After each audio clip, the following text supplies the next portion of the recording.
Mr. Conal Harpur. Hello. Thank you very much for joining me here on the podcast. Appreciate your time this morning. As always seems to happen when I get interesting people in this room. We're an hour in the room already. We're just starting the actual official conversation now. But how are you keeping? I'm very well. Thanks for having me. Good. I'm really looking forward to it. We had a nice chat, nice preamble to it. So I'm looking forward to getting into it. Yeah, I'm going to give people a pre-warning. This is probably going to end up being at least 2, if not 3 podcasts. Because of the depth of conversation that we're going to have here. But to give context immediately to this particular episode, let me start with you actually, first of all. We're going to dig into your expertise specifically in this conversation. Therapy, CBT, you're currently doing your doctorate. Am I correct? Yes, doctorate. That's right. Would you mind give people just a brief outline of what your life looks like at the moment, your profession, your expertise, and the business that you run? Yes. So I'm wearing a few hats at the moment. One is I'm doing my doctorate in DCU in psychotherapy specifically. I'm also kind of trained in cognitive behavioral therapy. My 2 postgraduate courses and my master's were in CBT. I worked in Trinity College for about 1.5 years in the research in the Department of Medicine in CBT there. I do a little bit of lecturing on the CBT courses, and I suppose my original degree was kind of psychiatric nursing. So I have an unusual kind of blend of psychiatry and psychology. And I suppose I split my time now between the Coombe Hospital. I'm there kind of 5 days a week. And I also run a private practice in Castleknock called CBT Solutions. And we provide cognitive behavioral therapy primarily, we integrate other elements, other psychotherapy kind of modalities into that to make sure that people's needs are met to the fullest extent. Brilliant. So my time is split between Coombe, the private practice, and my doctorate. Yeah, I think your perspective is quite unique. I recently had Dr. Renoch O'Leary on the podcast. She's a forensic psychologist, and she explained the kind of divide or differences between psychology and psychiatry. And you have that unique blend. You've experienced and you've family connections in the industry as well. Mm-hmm. You are connected with both the public and the private system. You're in the educational space. You're in the Instagram space. So for me, I like to see a good, broad, holistic, that word is a dirty word, I know, but a good, broad approach to like mental health and topics like this, because it does give you a different perspective on it. That if you are maybe super specialized or categorized or niched in one specific area, there do tend to be blind spots to that as well. Absolutely. Obviously, there's massive expertise there, but I like the broader conversation, and I'm a kind of a general, and you'll find out now, a big bro science guy as well. So it's okay. There's nothing wrong with a bit of bro science. I like these bigger conversations and your perspective. That's why I think your perspective on these particular topics today is going to be very, very interesting and quite unique, I think it would be fair to say. CBT is something that most people will have heard those 3 letters put together in the context of mental health at some point in their lives. It's not that it's pop science or anything like that, but it's a term that's thrown around a lot. Would it be fair to say? That's absolutely fair, yeah. I will share my experience first to set us off here. Therapy is a word that used to send shivers down my spine, mostly because I didn't understand it. And then over the last, I've gone through my own forms of therapy, and over the last 4 or 5 years, I've also had a lot of exposure to the non-therapeutic side of mental health. So lifestyle medicine and plant medicine, psychedelics, men's work, all these different approaches to helping people who struggle with their minds or their health.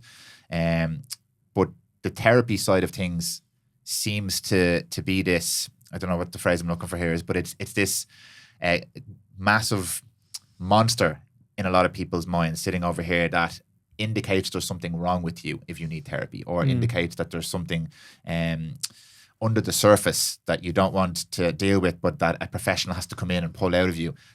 From speaking to hundreds and hundreds of people about it, that's just the impression that a lot of us, including myself, had for a long time. Would you mind giving us a run through of therapy, this word therapy, what it means, what it's designed to do, and then we'll go a little bit deeper into maybe understanding the forms of therapy in CBT. Yeah.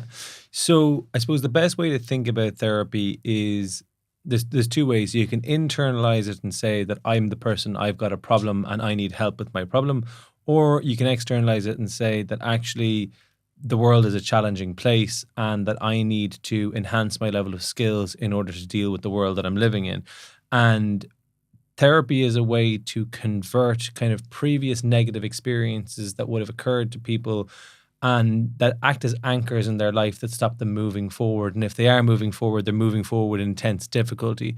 The role of successful therapy is for people to cut the anchors from them so they can move a little bit more freely through life and pursue things that they want to do. There's nothing more tragic than someone not doing what they want to do because it's the way it makes them feel. And therapy, the goal of therapy is to help people tolerate difficult emotions so they can move forward.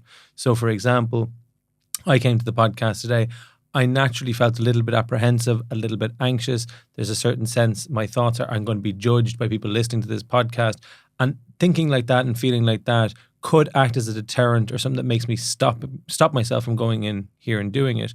But because of my skills in psychotherapy and cognitive behavioral therapy, I was able to relax myself. I was able to challenge my thoughts, and I was able to come on and do this podcast, hopefully well. But that's an example of how therapy helps people move forward through life. It's not always about digging up the past and going through it aimlessly. It depends on what the problem is for the individual. Okay. So what I'm hearing here, which I really like, is it's more about empowering people. Again, you find is a big buzzword for me. Absolutely. Giving people the skills to deal with whatever it is they need to deal with, or to release these anchors and things like that. Okay. Yeah, life is hard. And, there's nothing easy about life. If you want to do well in life, life isn't going to be easy. And it's like a relationship. In order to have a good relationship, you have to have difficult conversations. And, if you're in school, school works for the majority of people. They get through it just about. They scrape by or whatever, right? But sometimes if people want more from a particular subject because they want to go down a particular path, they have to sacrifice time and money and energy into grinds. If I want a career in maths, that would not be for me. But if I want a career in maths, I need to go and get grinds to get better at maths because my family can't provide me with the expertise in maths to help me push forward. Therapy is no different. Okay. That makes a lot of sense. Okay. With that understanding of therapy in a general sense, can we go a little bit deeper then into the forms of therapy that maybe people would or would not, maybe they've heard of but are not very well versed on, or they'd be more familiar with? Yeah, so I suppose the way to kind of think about this is if you have an umbrella, okay, and under the umbrella is called psychotherapy, and under that umbrella you've got different modalities or different types of psychotherapy. So cognitive behavioral therapy is one specific one that people would have heard, and psychoanalysis is another one that people would have heard. Maybe existential psychotherapy is another one that people might have heard of. I won't go through them all because I think there's 702 types at the moment. Time? Yeah, okay. yeah. I'm only familiar with 701, so I'd hate to do a disservice to the last one. Horribly underqualified. Yeah. So I suppose that they're the kind of three main therapies. Cognitive behavioral therapy would have come from Aaron Beck and would have been a derivative of what was called rational emotive behavioral therapy by Albert Ellis, who I think published a seminal paper in 1962. And then Beck would have done a lot of very good research into cognitive therapy for depression. And then you would have kind of psychoanalysis would date back to, I suppose, Sigmund Freud would have been the pioneer, really. And now you have kind of neo-Freudian psychoanalysis, Lacanian psychoanalysis. There's different forms of it. And the existentialist would have come from, I suppose, Irving Yalom would have been one big name that kind of stands out in that. Just before we talk, because we're going to go deep on CBT, but the existential one is jumping out of me there. What's give me an outline of that? So not my realm of expertise, but it kind of more so concerned with freedom, death, and existence in its raw form and what it is to find meaning in life. So Viktor Frankl, a psychiatrist who was in the concentration camps. It's Man's Search for Meaning? That's right, yes. Yeah. When he was in the concentration camps, he looked around. He was a Jew and he was a psychiatrist, and he looked around and he said, we're being tortured, we're being beaten, we're being harassed, we're being abused. Why don't we kill ourselves? What's stopping us from killing ourselves? And the answer to that question is the meaning for your life. What stops you from killing yourself? Oh, my kids, my partner. Well, that's your meaning, isn't it? Do you know what I mean? That's interesting. So that's where it's kind of it's linked to people's meaning in the existence of their life. Why exist?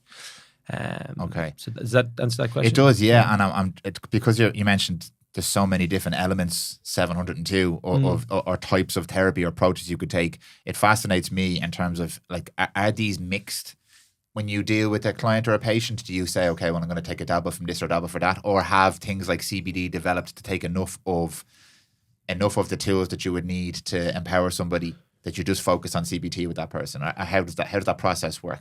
Yes, that's a really good question. So I suppose for people listening to this, when they hear CBT, most people think, oh, it's just changing your thoughts and changing your behaviors, right?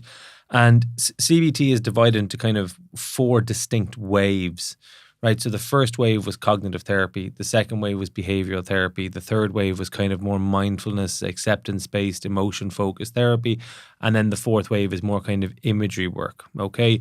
So a good, competent, well-trained clinician in cognitive behavioral therapy will be able to amalgamate the 4 waves into a singular modality to be able to borrow bits and pieces. So as I said, an umbrella term, you've got psychotherapy, then you've got CBT, and under CBT comes cognitive therapy, behavioral therapy, dialectical behavioral therapy, schema therapy, emotion-focused therapy, compassion-focused therapy. So there's quite a lot in that borrow from different modalities to make CBT quite integrative for treating more complex disorders. A very good example of that is Barton in 2017 wrote a book called An Integrated Approach to Treating Complex Depression. And it's an absolutely super book for any clinician that's looking to treat depression, because it breaks down various component parts of a depressive disorder that people may suffer with and looks at how do you utilize different component parts of cognitive behavioral therapy in its purest form to tackle various issues.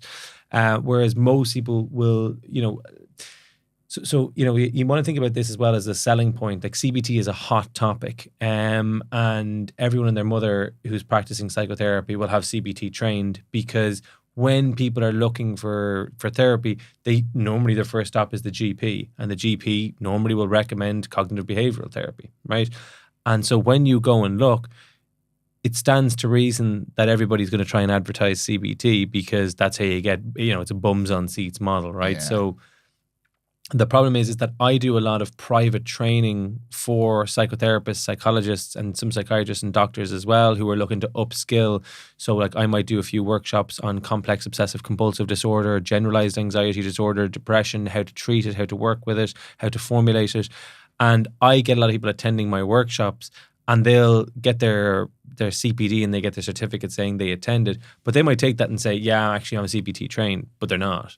Do you know what I mean? They've got an understanding of a very specific niche thing in CBT, but that doesn't make somebody CBT trained. Yeah. Do you know, like I don't attend a psychoanalysis masterclass on the weekend and go, I'm a psychoanalyst now. Do you know, the same way I don't go and do a course in general practice medicine for the weekend and then say I'm a GP. I can't do that.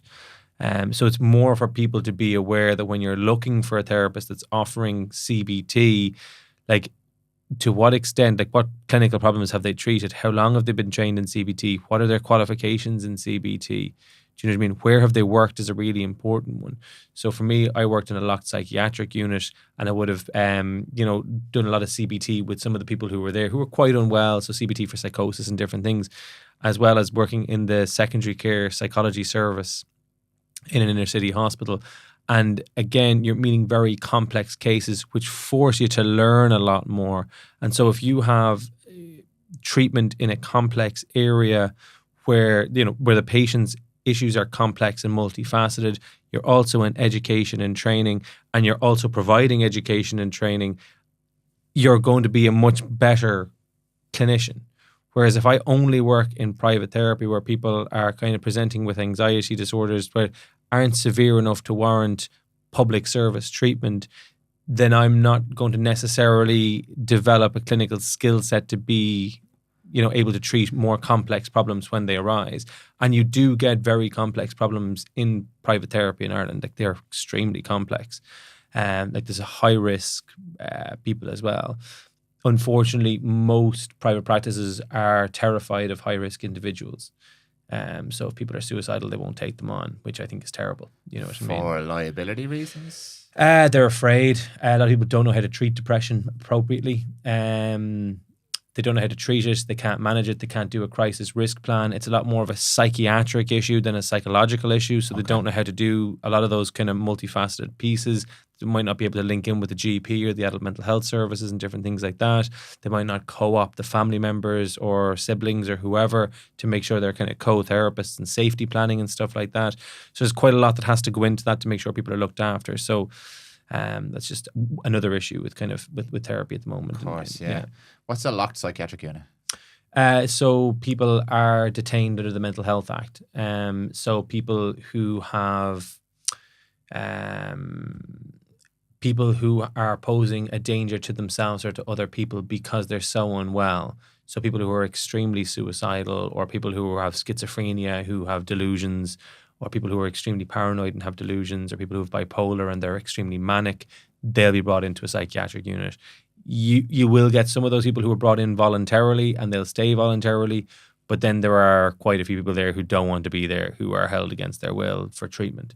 This is the phrase committed is what you hear. Committed, section of the Mental Health Act. Yeah. Okay. To stick with CBT for a minute, you've described a system where it's obviously a very hot topic, and it's obviously a go-to for a lot of people who are referring, such as GPs. Does this mean that you get like a wide variety of people coming for CBT specifically? And is it appropriate to manage such a wide range? Because like having any of these conversations, I'm always drawn back to the fact that I am personally a very complex being. Aren't we all? Aren't we all? Exactly. So as human beings, our systems are so integrated. And one thing I noticed in the medical world was the treatments tend to be very segregated. So you go to the cardiologist for your heart, you go to the endocrinologist for your hormones, and you go to the podiatrist. I know it's not technically, it's a slightly different field, but for your verrucas or whatever. Yeah. But everything's very, very. There's a divided pigeonhole model there, which I understand because each speciality gets to specialize and become very, very good at what they do. But the human being, us as people we're integrated, and from my perspective, our bodies and our minds are integrated as well. So it can be very difficult to say, if you have this thing, you go to this person, because a lot of the times this thing, for example, depression or anxiety, probably has a lot of other factors influencing it. So there could be a disorder, there could be lifestyle, there could be trauma, there could be relationship issues, there could be stress, there could be environmental factors and dietary factors. And in all likelihood, it's probably all of those things. Chicken or egg, whatever started first, it's probably different case by case. But when you think about CBT and all of the people being referred to you or your clinic or CBT practitioner, is it a good place to start for everybody? Is there a modality there to help most people, or is it quite specific in terms of what you would look to treat or to work with? No. So we will treat anybody that we feel we can treat, So when people contact us on the website on cbtsolutions.ie, cheeky plug, get it there. Basically what happens is they're sent an email saying, listen, we've received your inquiry. Thanks very much. We'll be in touch. And then I will schedule a call with the individual who has made the inquiry. And usually that's the partner of somebody who's suffering with something, or it's the individual themselves, or it's the parent of somebody. So I'll speak with them. I'll go through what's been going on. I'll look at mental health history, biological factors, social factors that might be going on. Supports, all those kind of things, and kind of say like, okay, now that I've got a reasonably short but comprehensive overview of what's been going on, it actually seems that you might be a bit too depressed at the moment to engage with therapy. So you might actually be better off going on SSRI medication and speaking to your GP about that. And then, we can see you in conjunction with that. Do you know what I mean? So it really depends on what the level of impact is for people. I'm not a doctor, so I don't give people medication advice, but I will encourage them to speak to their GP if I feel it's appropriate.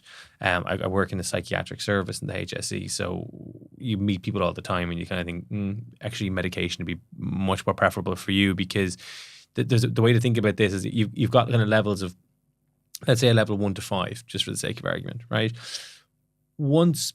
So let's say that like 2.5 is what's called the therapeutic level. It's the level you need to be at in order to engage properly in therapy, where you can process and retain specific information, okay? Some people come to us at 2.5, 3, 4, whatever, and they can engage and they can process and they can retain, and it's not an issue, and they pick up the skills and they move on pretty quickly. some people might come to us at a 1 or a 0.5 or a 0.25, where they're just not really at the level where they can engage to retain the information. And in those situations, those people might need medication to just help them get up to that level, so that then they're like, oh, actually, I can listen to what he's saying now. I can focus a lot more. I can concentrate. I can retain. I have a little bit more motivation to engage, whatever that might be. And then, you know, we can work with them, and then they can go back to their GP and say, actually, I'm doing really well here now in therapy. I wouldn't mind coming off the medication. And the GP will say, well, are you linked in with somebody to do that? You know, to provide kind of psychological support to scaffold you as you come down. They say, yes, I'm linked in with this service. They're doing a crisis plan. They're doing a risk management piece. They're doing a way to track progress. So I'm happy to come off this slowly over a period of time. So you take someone who's on Lexapro is what escitalopram is.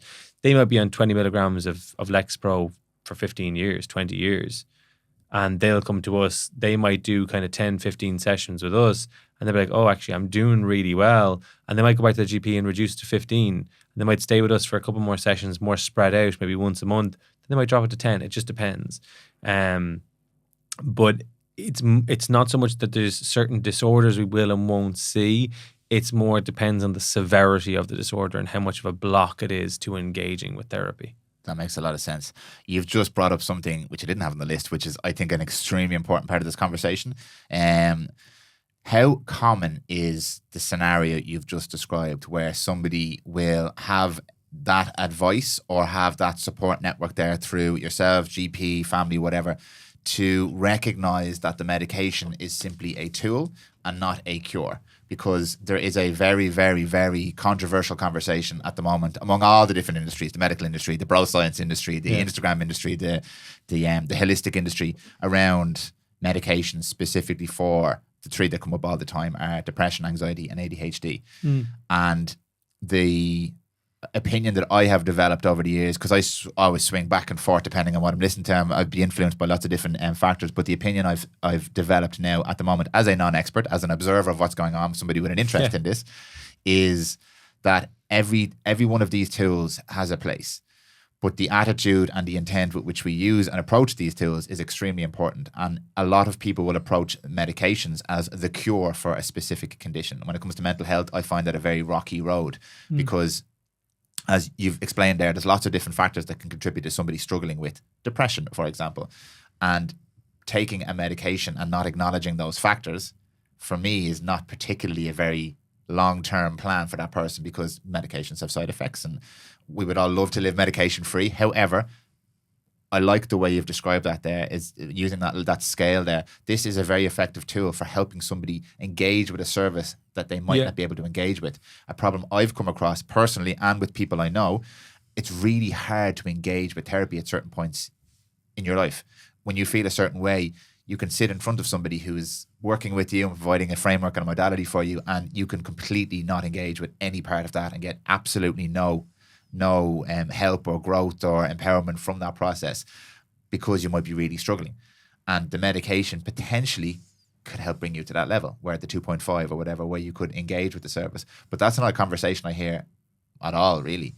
I either hear the conversation of medication is evil, don't take anything, don't go to your doctor and go out for a walk in the woods.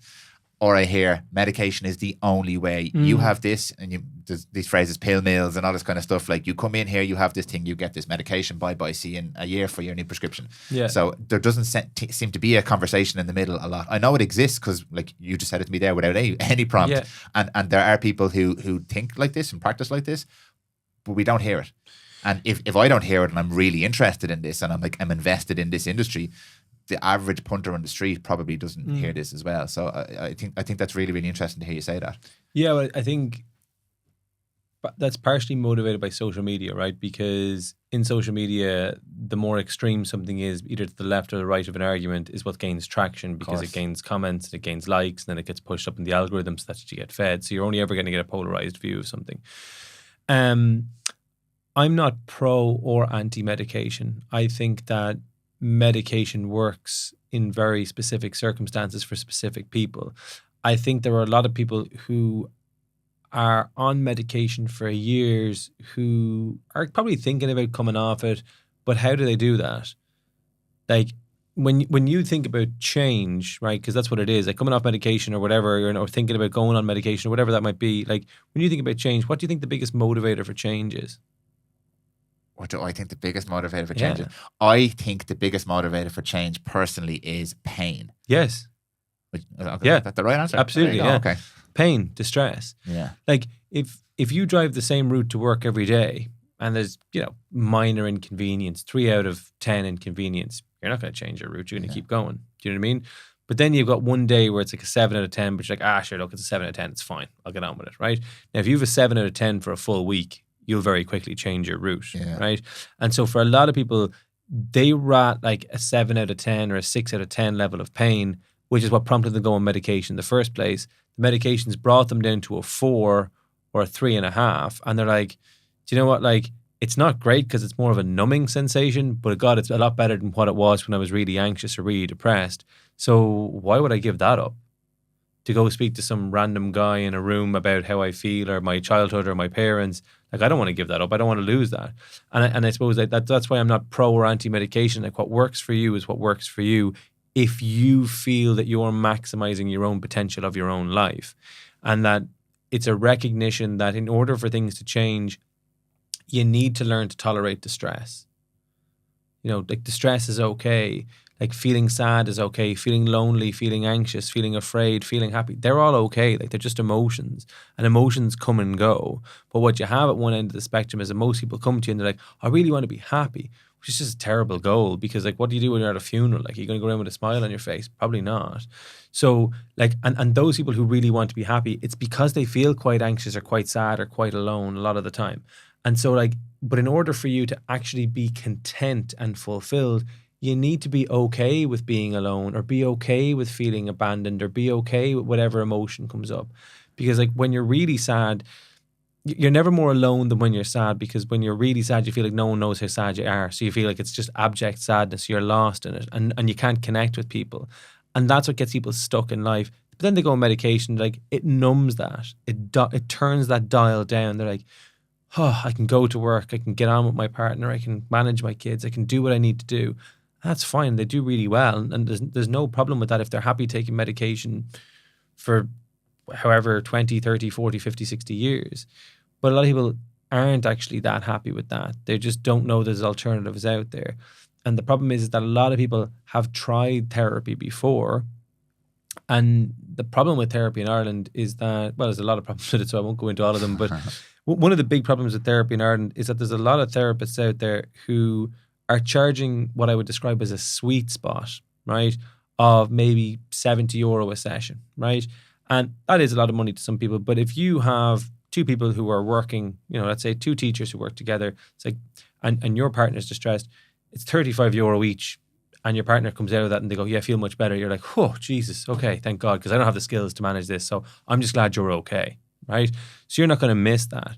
But what happens is you get this like law of diminishing returns with therapy, where you go the first time and you get this 10 out of 10 cathartic discharge, and you go, wow, I just like vomited up all my emotions. I feel so much better. That's amazing.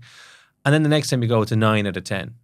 And then an 8, 7, 6, 5. And then you're going to get to the 1, you go, God, therapy's not working anymore. Am I the problem? And they internalize it, rather than recognizing, well, was the therapy structured and focused enough to pursue specific goals that you went into? Not really, actually. Well, then it was never going to work. That's not you. That's the therapy. Like if therapy doesn't work, that's a limitation on therapy, not the individual. It's important for people to recognize that. And I suppose like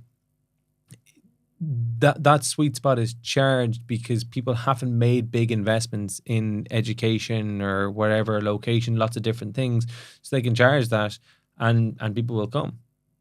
And it's defeating though. Like if I go to you for therapy and I'm paying you 60, 70 euro a week, and I'm like, okay, I felt, God, it was amazing talking to Dan the first time. And then after 10 sessions, like the problem is that like the return I get, the ROI, the emotional discharge, that's gone right down. But my underlying problems are the same. I'm still fighting with my partner.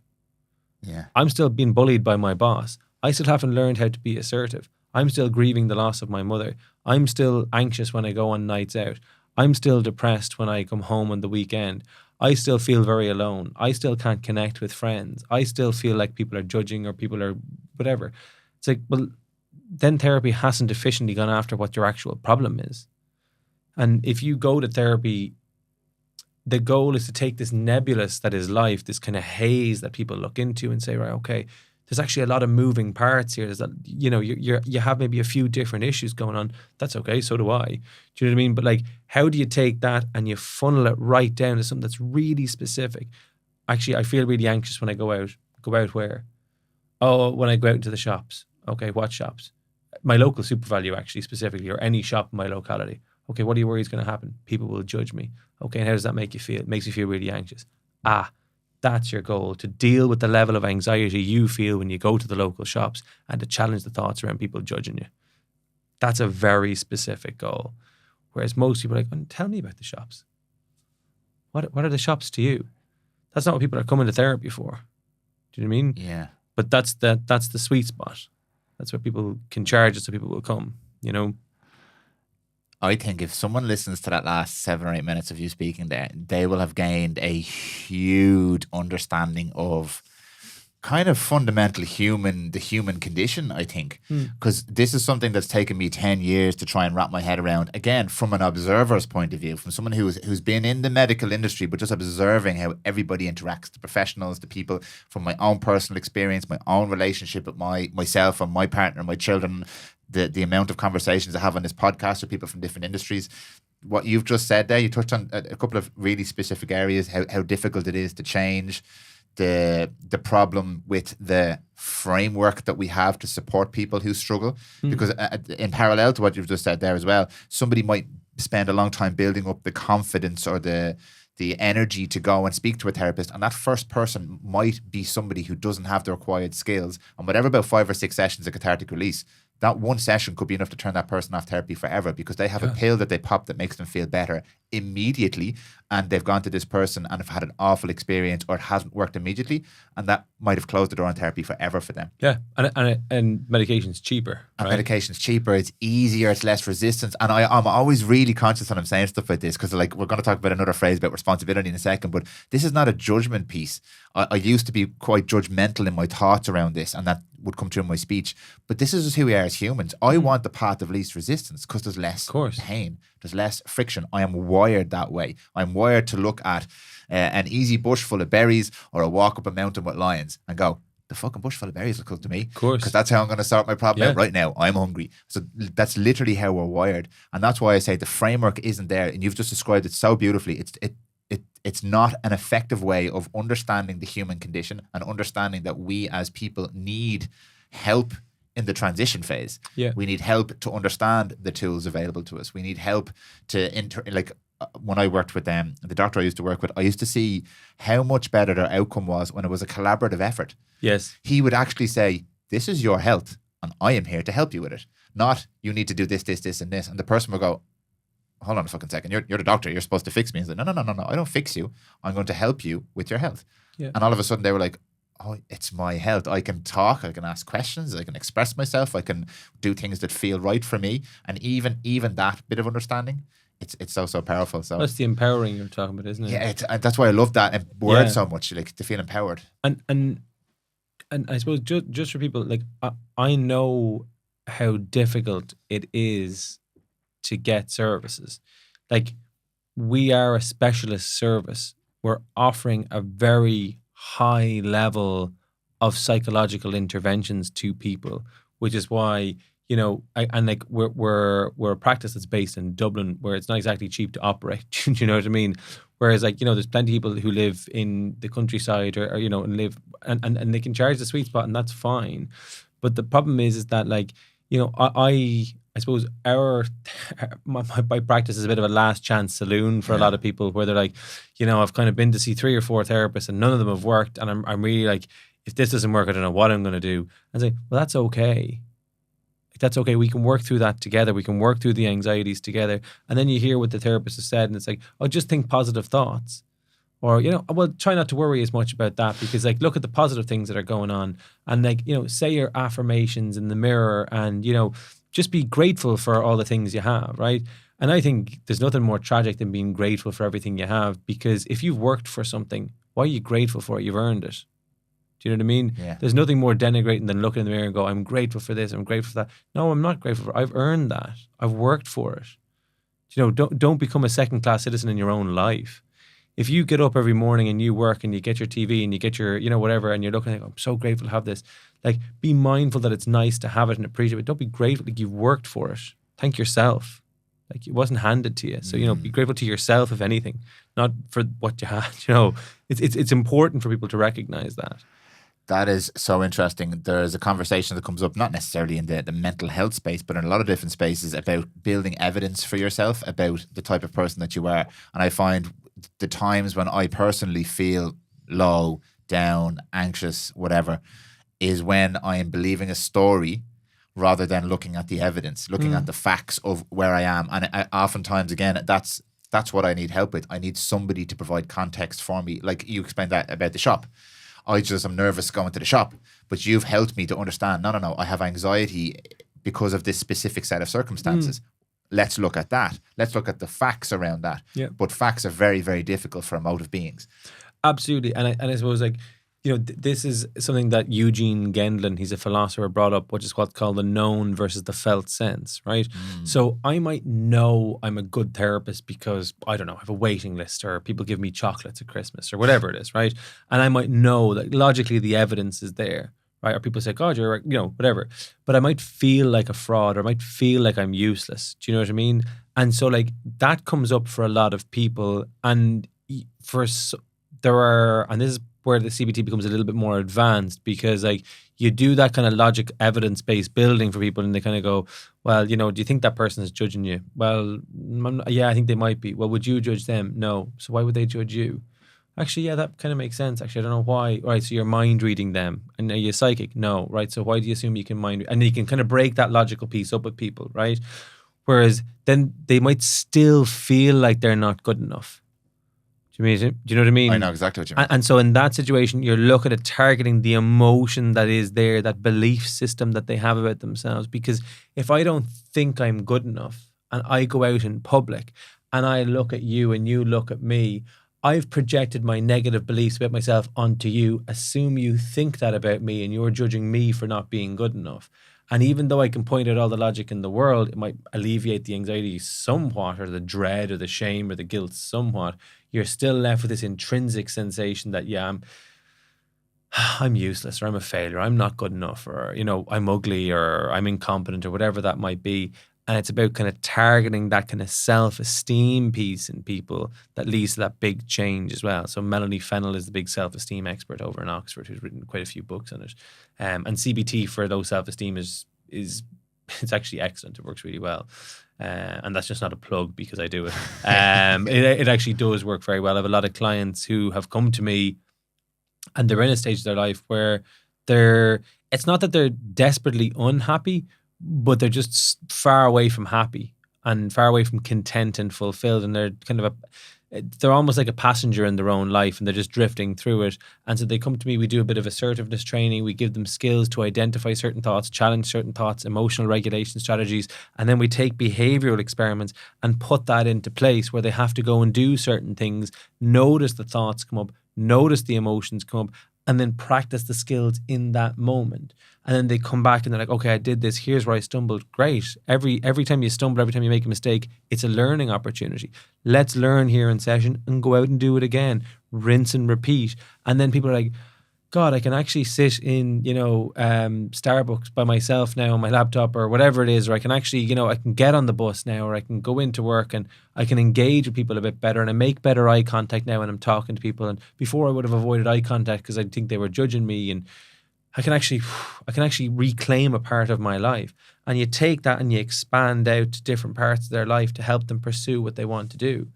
And so, like a lot of my clients, it's, you take this kind of trident approach where you look at the person, the partner, and the professional, right? And you look at, well, what kind of partner are you now versus what kind of partner do you want to be?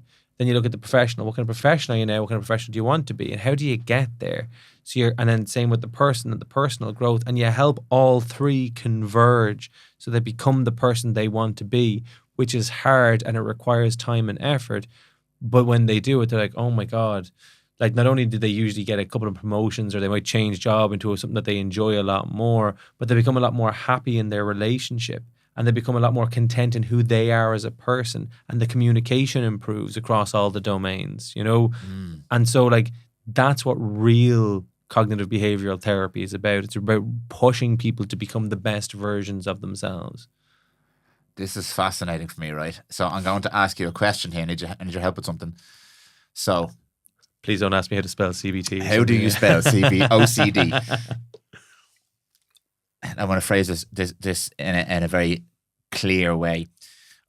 I've shared before on this podcast, I've had my own struggles with my own mental health, I suppose, and I kind of experience regularly enough a latent level of anxiety around things. However, in the last 4 or 5 years specifically, due to, number one, me starting my own business, number two, me having a period of time where I was really, really low, in a really, really poor state, and number three, becoming a father. These three things in the last 4 to 5 years of my life have really helped me develop the tools in those three categories that you've highlighted there, the personal, the partner, and the professional. So I've had triggers. And parent now as well for you. Yeah, and when in the kind of partner piece, I put my children in there as well, because I'm a partner to my fiance. I'm also a partner to my, not a romantic partner, but a parenting partner to my children. And there's a relationship there, so I'm just putting it in that category.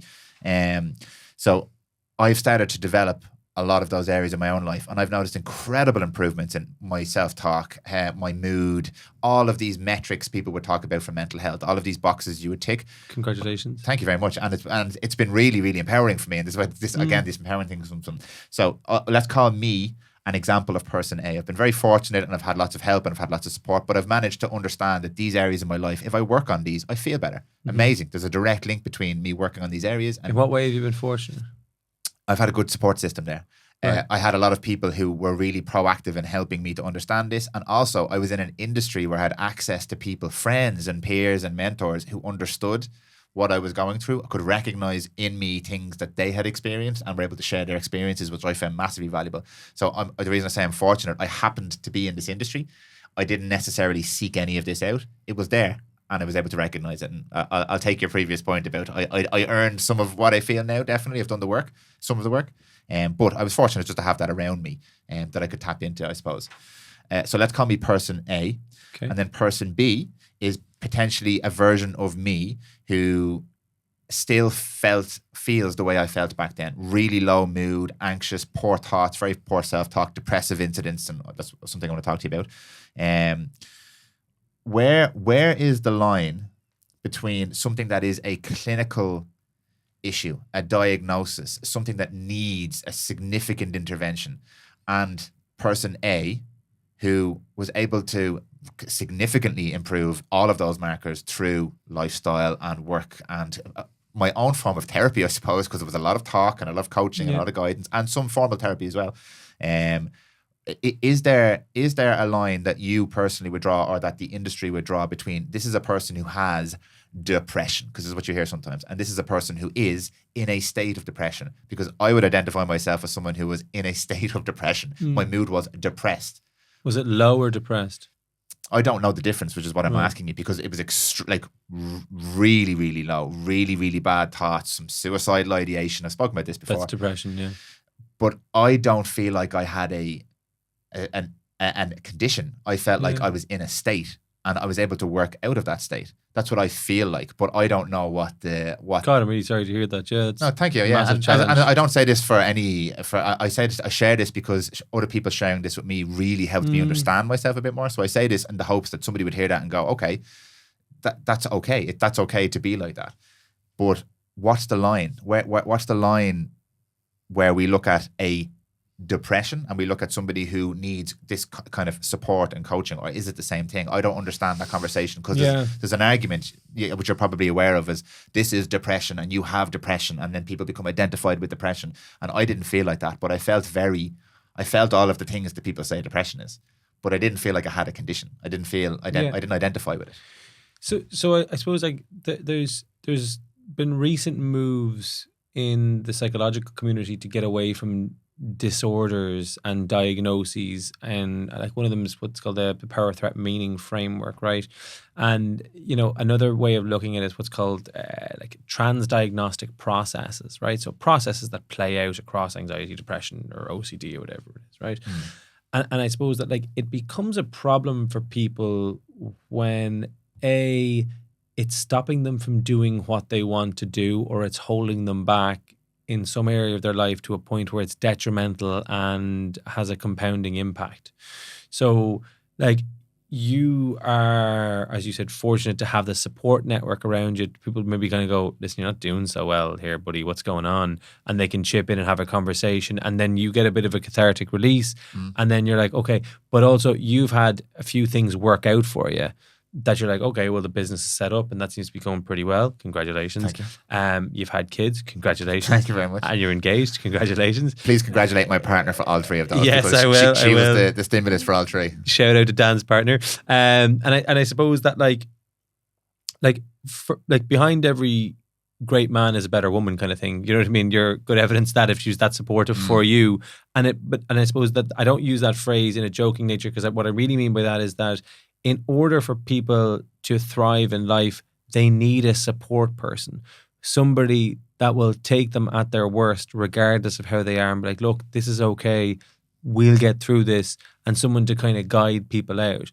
And because you're being guided out to kind of live your best life, and kind of Marilyn Monroe kind of quotes, like you are focusing on something and developing, so things are working out. So you're like, oh wow, I'm getting away from this position. Whereas if you're in a job you hate and you've no supports, you're stuck. Yeah. There's nowhere to go with that.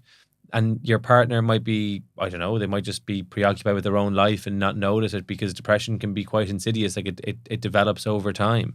And that might start off with like being easily frustrated on a daily basis with different things that go wrong, or, just feeling upset for no reason, or sometimes just kind of sitting there in the van or the car wondering, what's the point?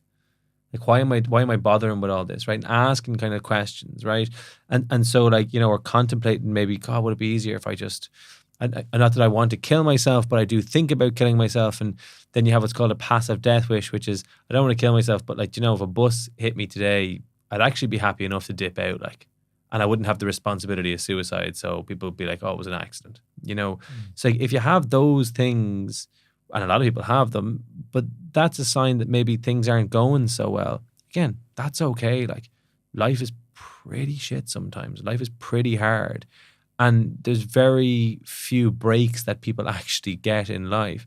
And it's about having someone that's able to kind of stand up, help you to your feet and go, look, whatever this is, let's make the moves in the right direction. And if you don't have that, and your family don't provide that, and you come from maybe a little bit of a chaotic background, and you've had a bit of childhood trauma, and you have no supports, and people are drinking alcohol, or people are smoking joints, or people are taking drugs, like, you're stuck in that state. You know what I mean? Like, you're in the quicksand of your own life, and you're drowning. And that's why when people drown, like in that quicksand of their own life, metaphorically speaking, like that's where depression becomes crushing, and it's all around them, and they can't escape it. And so they opt to just kill themselves, because why would you not? Like, people think, oh, suicide is terrible. It is terrible, and every suicide is a tragedy. But for the people who are actually going through it, they're in intense pain. And that's why it's important that they have networks. And it's really important for people to check in and go, God, you're not doing so well there. God, you're really easily frustrated these days. Is everything all right? Or, God, every time something happens, you fly off the handle. What's happening with you? I'm just not feeling very well. If you thought about speaking to someone about it, like, you can't go on like this, like, it's okay to not feel okay, but maybe do something about it, and trying to encourage people, because obviously the goal is to prevent suicide, and is to prevent severe depression and severe anxiety and severe disorders. And in order to do that, people need supports. But that means people listen to this podcast who are of the frame of mind to do that. Check in on your friend. If you were feeling shit and your friend texted you, you'd be like, oh, sound, thanks, I appreciate that. Yeah. Do it for them. Like, you're not going to get the response back that you want. They're not going to jump for joy and go, God, you saved my life, what a legend. But like, they'll be like, you'll always know that it was appreciated on some level by them. And you can only do as much as you can, and to recognize when you're crossing the line from support a friend into therapist. And if you feel like you're crossing that line, you need to step back and say, you actually need to go and speak to someone. I actually can't get any more involved. It's too much for me. Because you don't want to be in a situation where you're taking on all of their stuff as well. They need to be prompted to do stuff for themselves. Otherwise, they become dependent on you. Brilliant. Yeah. Yeah. It makes a lot of sense. Thanks for sharing that. No problem. Thank you. Sharing that. Yeah, no, easy, it's a pleasure. Like, it's yeah. something that was a big challenge for me starting this whole. I was a very introverted, still am a very private person. I don't enjoy feeling vulnerable. It's a big thing I had to work through as well. And nobody really does, I suppose. But feeling vulnerable was very, very frightening. And this whole process, the podcast, the business, was my kind of stand against that, I suppose. And but that's what therapy is for. Yeah. Like, if nobody likes feeling vulnerable. Do you know what I mean? And if you think about an animal backed into a corner, they show their teeth and their claws, you think, geez, they're really angry. They look aggressive. But people become aggressive because they're vulnerable. Fear. They're scared. They're terrified. Yeah. Do you know what I mean? And the goal of therapy is that, like, look, you feel vulnerable. That's okay to feel vulnerable. Let's help you manage it. And so now, like, even me coming into podcast to meet you today, like, I've had a little bit vulnerable. I'm obviously open to being judged. People might criticize me the way I talk or whatever. Like, that's okay. I'm okay with the criticisms. Like, even as I'm saying that, I'm relaxing my shoulders. I'm taking a soft breath out. I'm letting my chest to sit down. I'm, adapting this melted candle state on the chair. Yeah. And I'm relaxing my body because I notice that even the thoughts about people judging me or whatever that might be brings my shoulders up and chest out, and I go, oh God. Yeah, and then that's okay for people to judge you. And that's the felt sense that that's okay. That's the real empowerment for it. Yeah, and as I was telling that story, I was getting a little bit uptight because it's still there. That's vulnerability. It's vulnerability, yeah, and it's something I'm very aware of now, and it's kind of, it was my next question, which you segued really nicely into, in terms of the fear around going to therapy. We mentioned the resistance and the change is one issue for people, because trying to break from the norm to do something that's fear-inducing and vulnerable, but that's very, very common in conversations I've heard. Just the fear of being judged, the stigma surrounding, I mentioned earlier on, if you go to therapy, it must mean there's something wrong with you if you need therapy. Yeah. And the general anxiety of doing something that is going to unlock a door for you. And that door, like, if you want to go into the realm of the shadow work and all this kind of thing, it's there on some subconscious level, but you do everything possible to ignore it, to keep it unconscious. But that it's that unconscious nature of it that's causing you to not understand why you get anxious when you go to the shops. Yeah. That fear element, I think you helping us understand there that it's okay. The phrase, it's okay to not feel okay, used to annoy me, because for me it was an excuse to not do anything. And now I've come to view it in a different lens. It is okay to be how you are right now. It's okay to feel how you are. Feel how you are. Not to do what you do. Exactly. Yeah.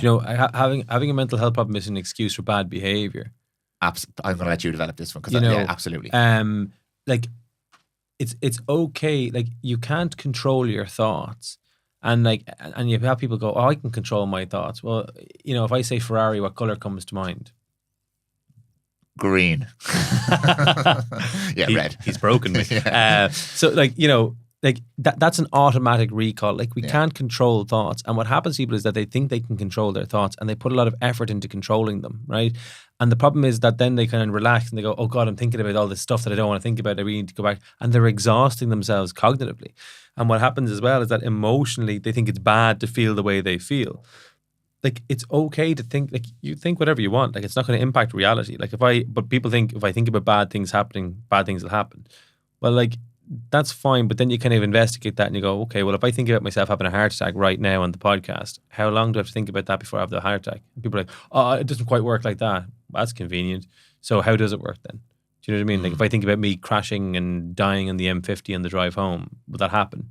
Could do. Yeah, but it could happen if I don't think about it. Like, do you know what I mean? So, like, it's not, like, it's about getting people to recognize there are thinking errors, there's emotional difficulties that people have, and, like, they're all okay. They can be managed, but behavior has to be controlled, right? And so, like, you look at anxieties, the example you gave there, like, a lot of people actually don't know that the symptoms they have are anxiety. Do you know what I mean? Because they've had it for so long. They've had it since they're maybe like 8, 9, 10, 11, 12, And so, like, when they go to the shop, they get this big anxious wave. They associate the shop with kind of like a traumatic experience, right? So what they do is the next time they think of the shop, they feel anxious. So what do? They avoid the shop. By avoiding the shop, they get a temporary relief.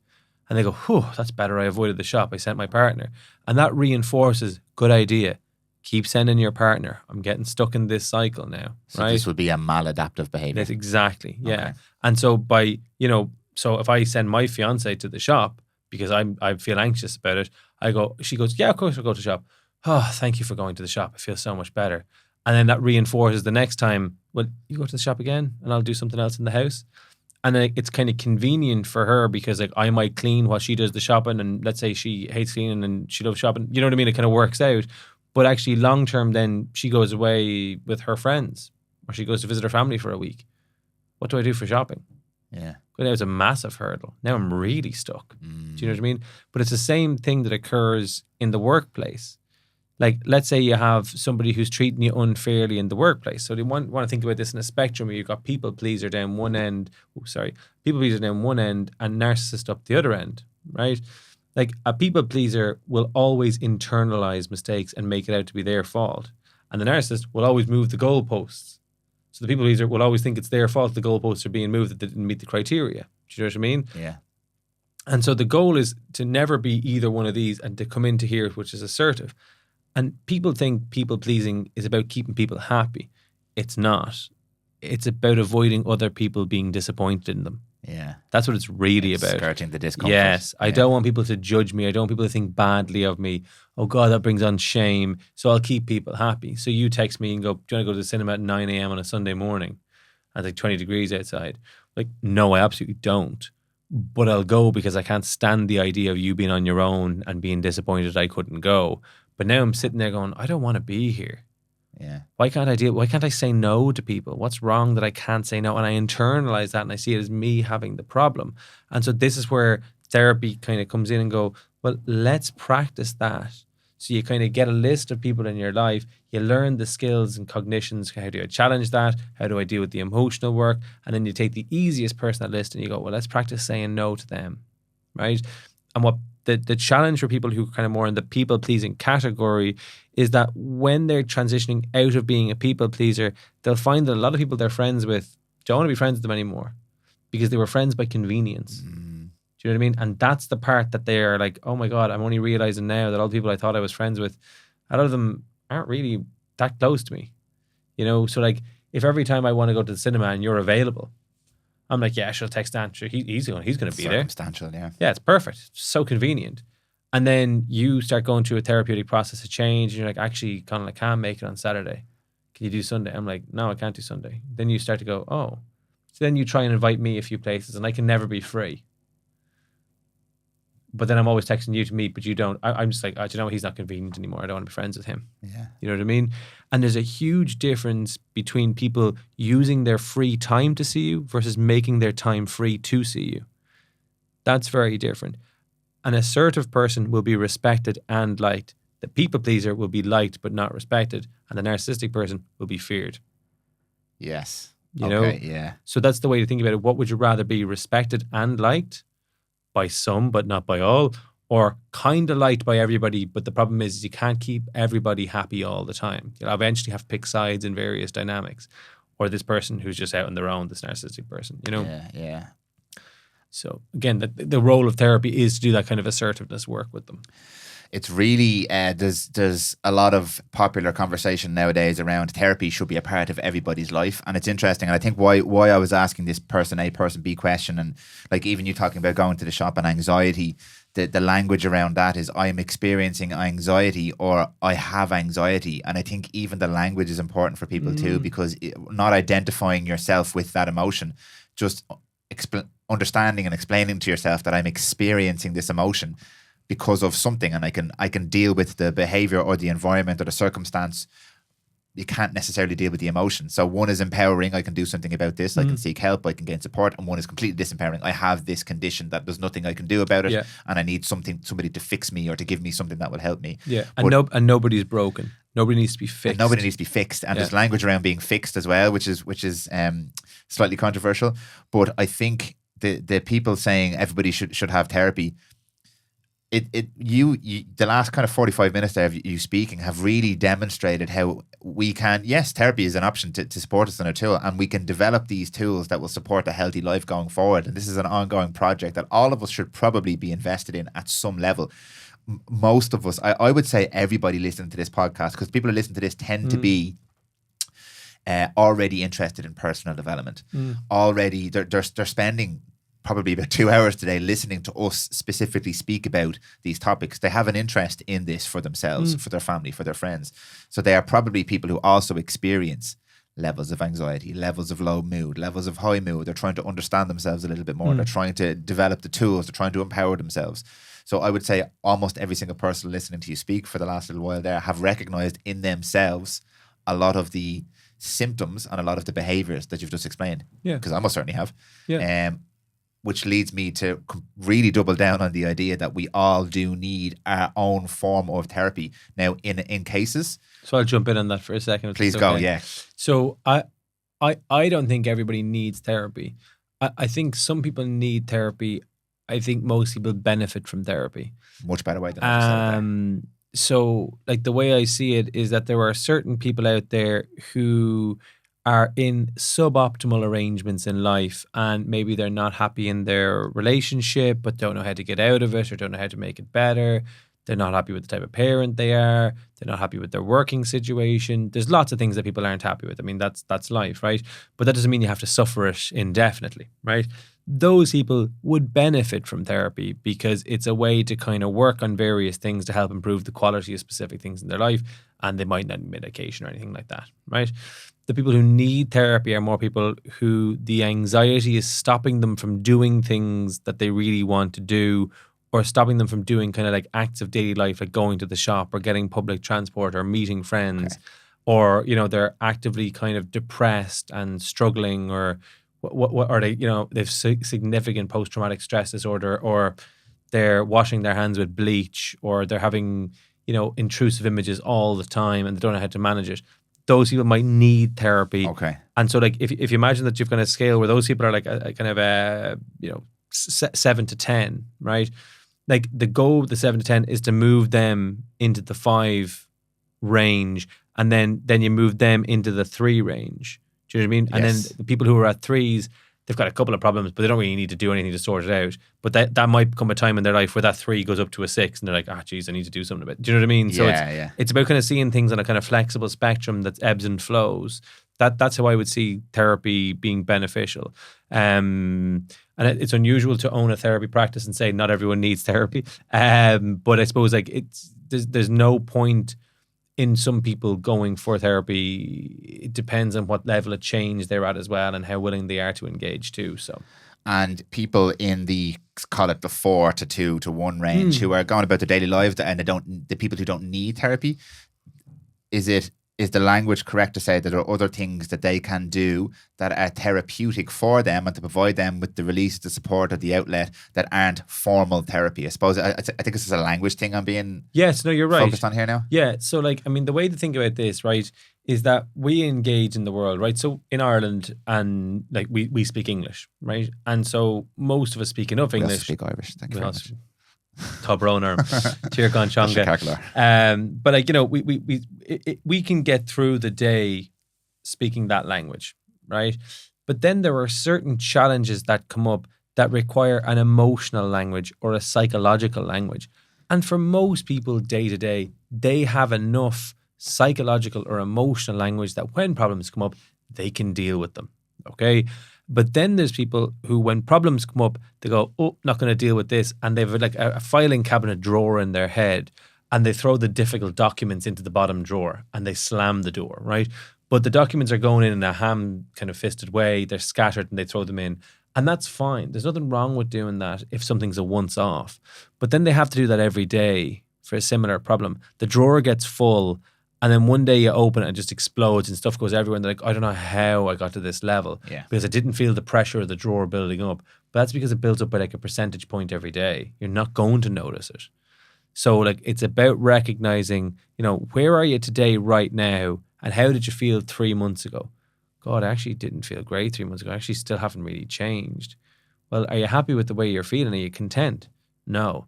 well, why don't you do something about it? Why don't you take responsibility for your life?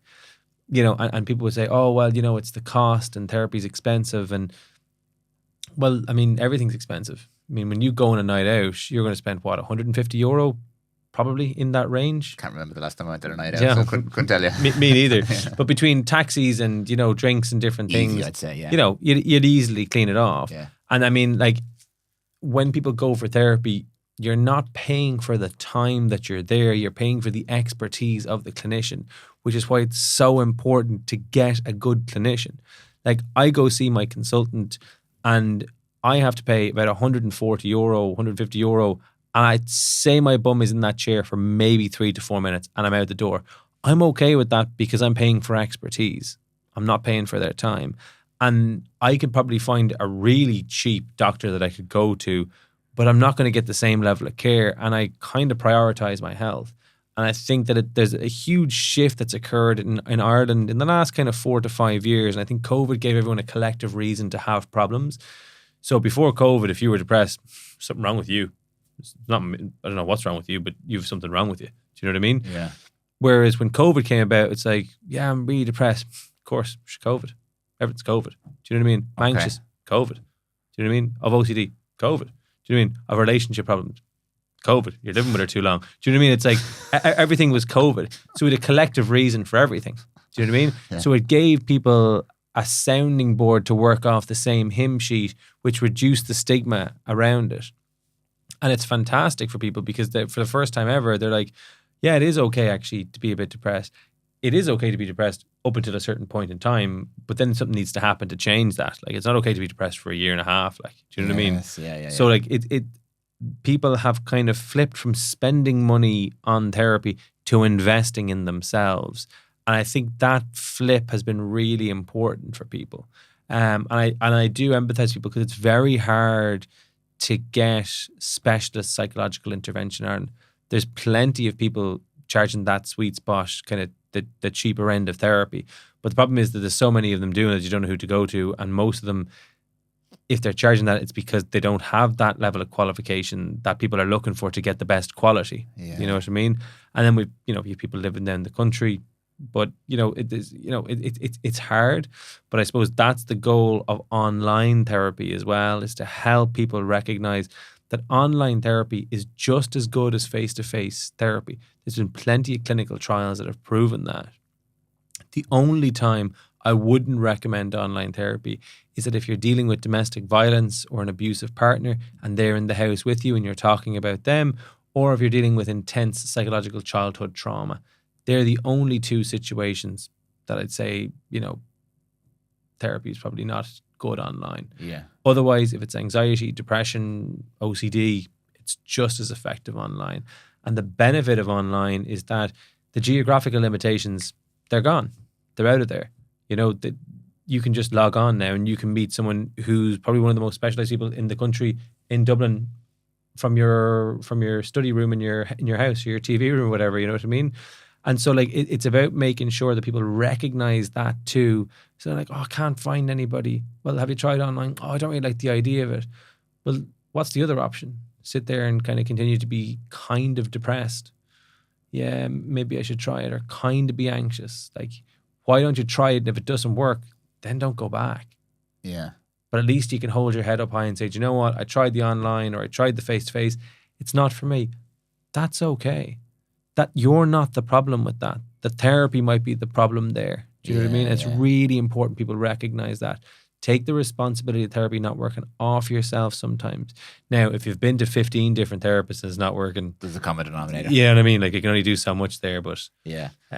I think it's an important note to make there as well on the online part, on the curation part. There's massive advantages, as you just alluded to there, with online and the online world in general. One is online therapy, obviously, an ability to do this, have these conversations. This information is available online, but curation of information is a really difficult conversation at the moment. And I speak a lot about this in not the mental health, but the general health sphere. Nutrition advice, lifestyle advice, stress management advice. Like, it's the biggest following, has the loudest voice, and oftentimes they're not necessarily the most qualified or the most experienced or the most relevant or the most specifically relevant to you and your individual situation, but it's a lot of blueprint stuff online, and that can be difficult. So I think there's a responsibility, obviously, from a therapy and therapist point of view to provide a really high standard service, to be well educated, to be qualified, etc., to have a high standard. But there's also a level of responsibility on us as people, as individuals, to do a little bit of searching, to have a little bit of awareness around what it is you're trying to do or trying to achieve. You're not supposed to know why you're depressed or anything like that. That's what the therapy is for. But I think that little bit of just an acknowledgement that not everything is what it seems, and you have to try things. Yeah. And it is going to be difficult. And I think, like, with the nights out and the medications and all of these different things, I talk about addiction a lot as well. It's no surprise to me, because we're wired to not want to feel the pain. So, like, spending 150 euro on a night out is easy because it helps me forget. Yeah. And it feels good and it distracts me. And there's nothing wrong with any of those things. They are normal. However, if you want long-term change, that's not the way. So this idea of responsibility, but for me, it's both sides of the street. I have responsibility and you have responsibility. And I don't have a responsibility to be an expert in anything, but I do have a responsibility to have an open mind to this. And again, I was taken down a peg or two by Dr. Renock as well, because she made a very good point in terms of, I'm, again, very fortunate that I grew up in an environment that empowered me and showed me what it is to take responsibility. And many people, like she did specifically with violent and sexual offenders, and a lot of these people, men mostly, come from backgrounds and families and ideas where they don't even know what that is. Yeah. So how can I say that they should take responsibility when they have had no training, no coaching, no experience, no parenting, no support with any of that for their entire life? So it's very, very difficult. But again, the people listening to this in general are usually in a position, they're probably in the 5 to 1 range, and maybe dip into the 6 and the 7, and are in a position to be able to practice a little bit of curation and responsibility. Which brings me to this phrase that jumped out at me on the front page of your website when I saw it. It was the first thing I saw when I went on. Responsibility breeds meaning. What does that mean? It means that if you want to have a meaningful and fulfilling life, you have to take responsibility for it, and not become a passive passenger in your own life. There are certain things that I want in life, and that will, add to the quality of my life, or there's just kind of an ambition there that I want something. And if I want to get them, I need to take responsibility. I need to make sacrifices. I need to know, what's worth sacrificing for what's more important. Do you know what I mean? And I need to go out and I need to chase that. I need to develop a plan. I need to have, you have an idea, you develop a plan. You develop your 5-year plan. You start at the end. You go, if I want to be there in 5 years, where do I be in 4, 3, 2, 1, 6 months, 3 months, 4 weeks, 2 weeks? What do I be doing right now to get those points up? And so you start taking an active level of responsibility in your own life, recognizing things are going to go wrong, things aren't going to work out. I've most certainly had quite a few pitfalls in my own career. And that's okay. You get up and you roll with the punches. If you're surrounded yourself by people that you think are going to judge you, change your friend network. Take responsibility. Like, if you're hanging out with people who are kind of doing nothing and going nowhere, why are you hanging out with them? Like, how do you, if they're not people who are like, Jesus, fair play to you, you're doing really well there. If they're not the people who are kind of, giving you a bit of encouragement and support, why are you, what are you getting from that friendship? Like, it's convenient to know them a long time. That's fine.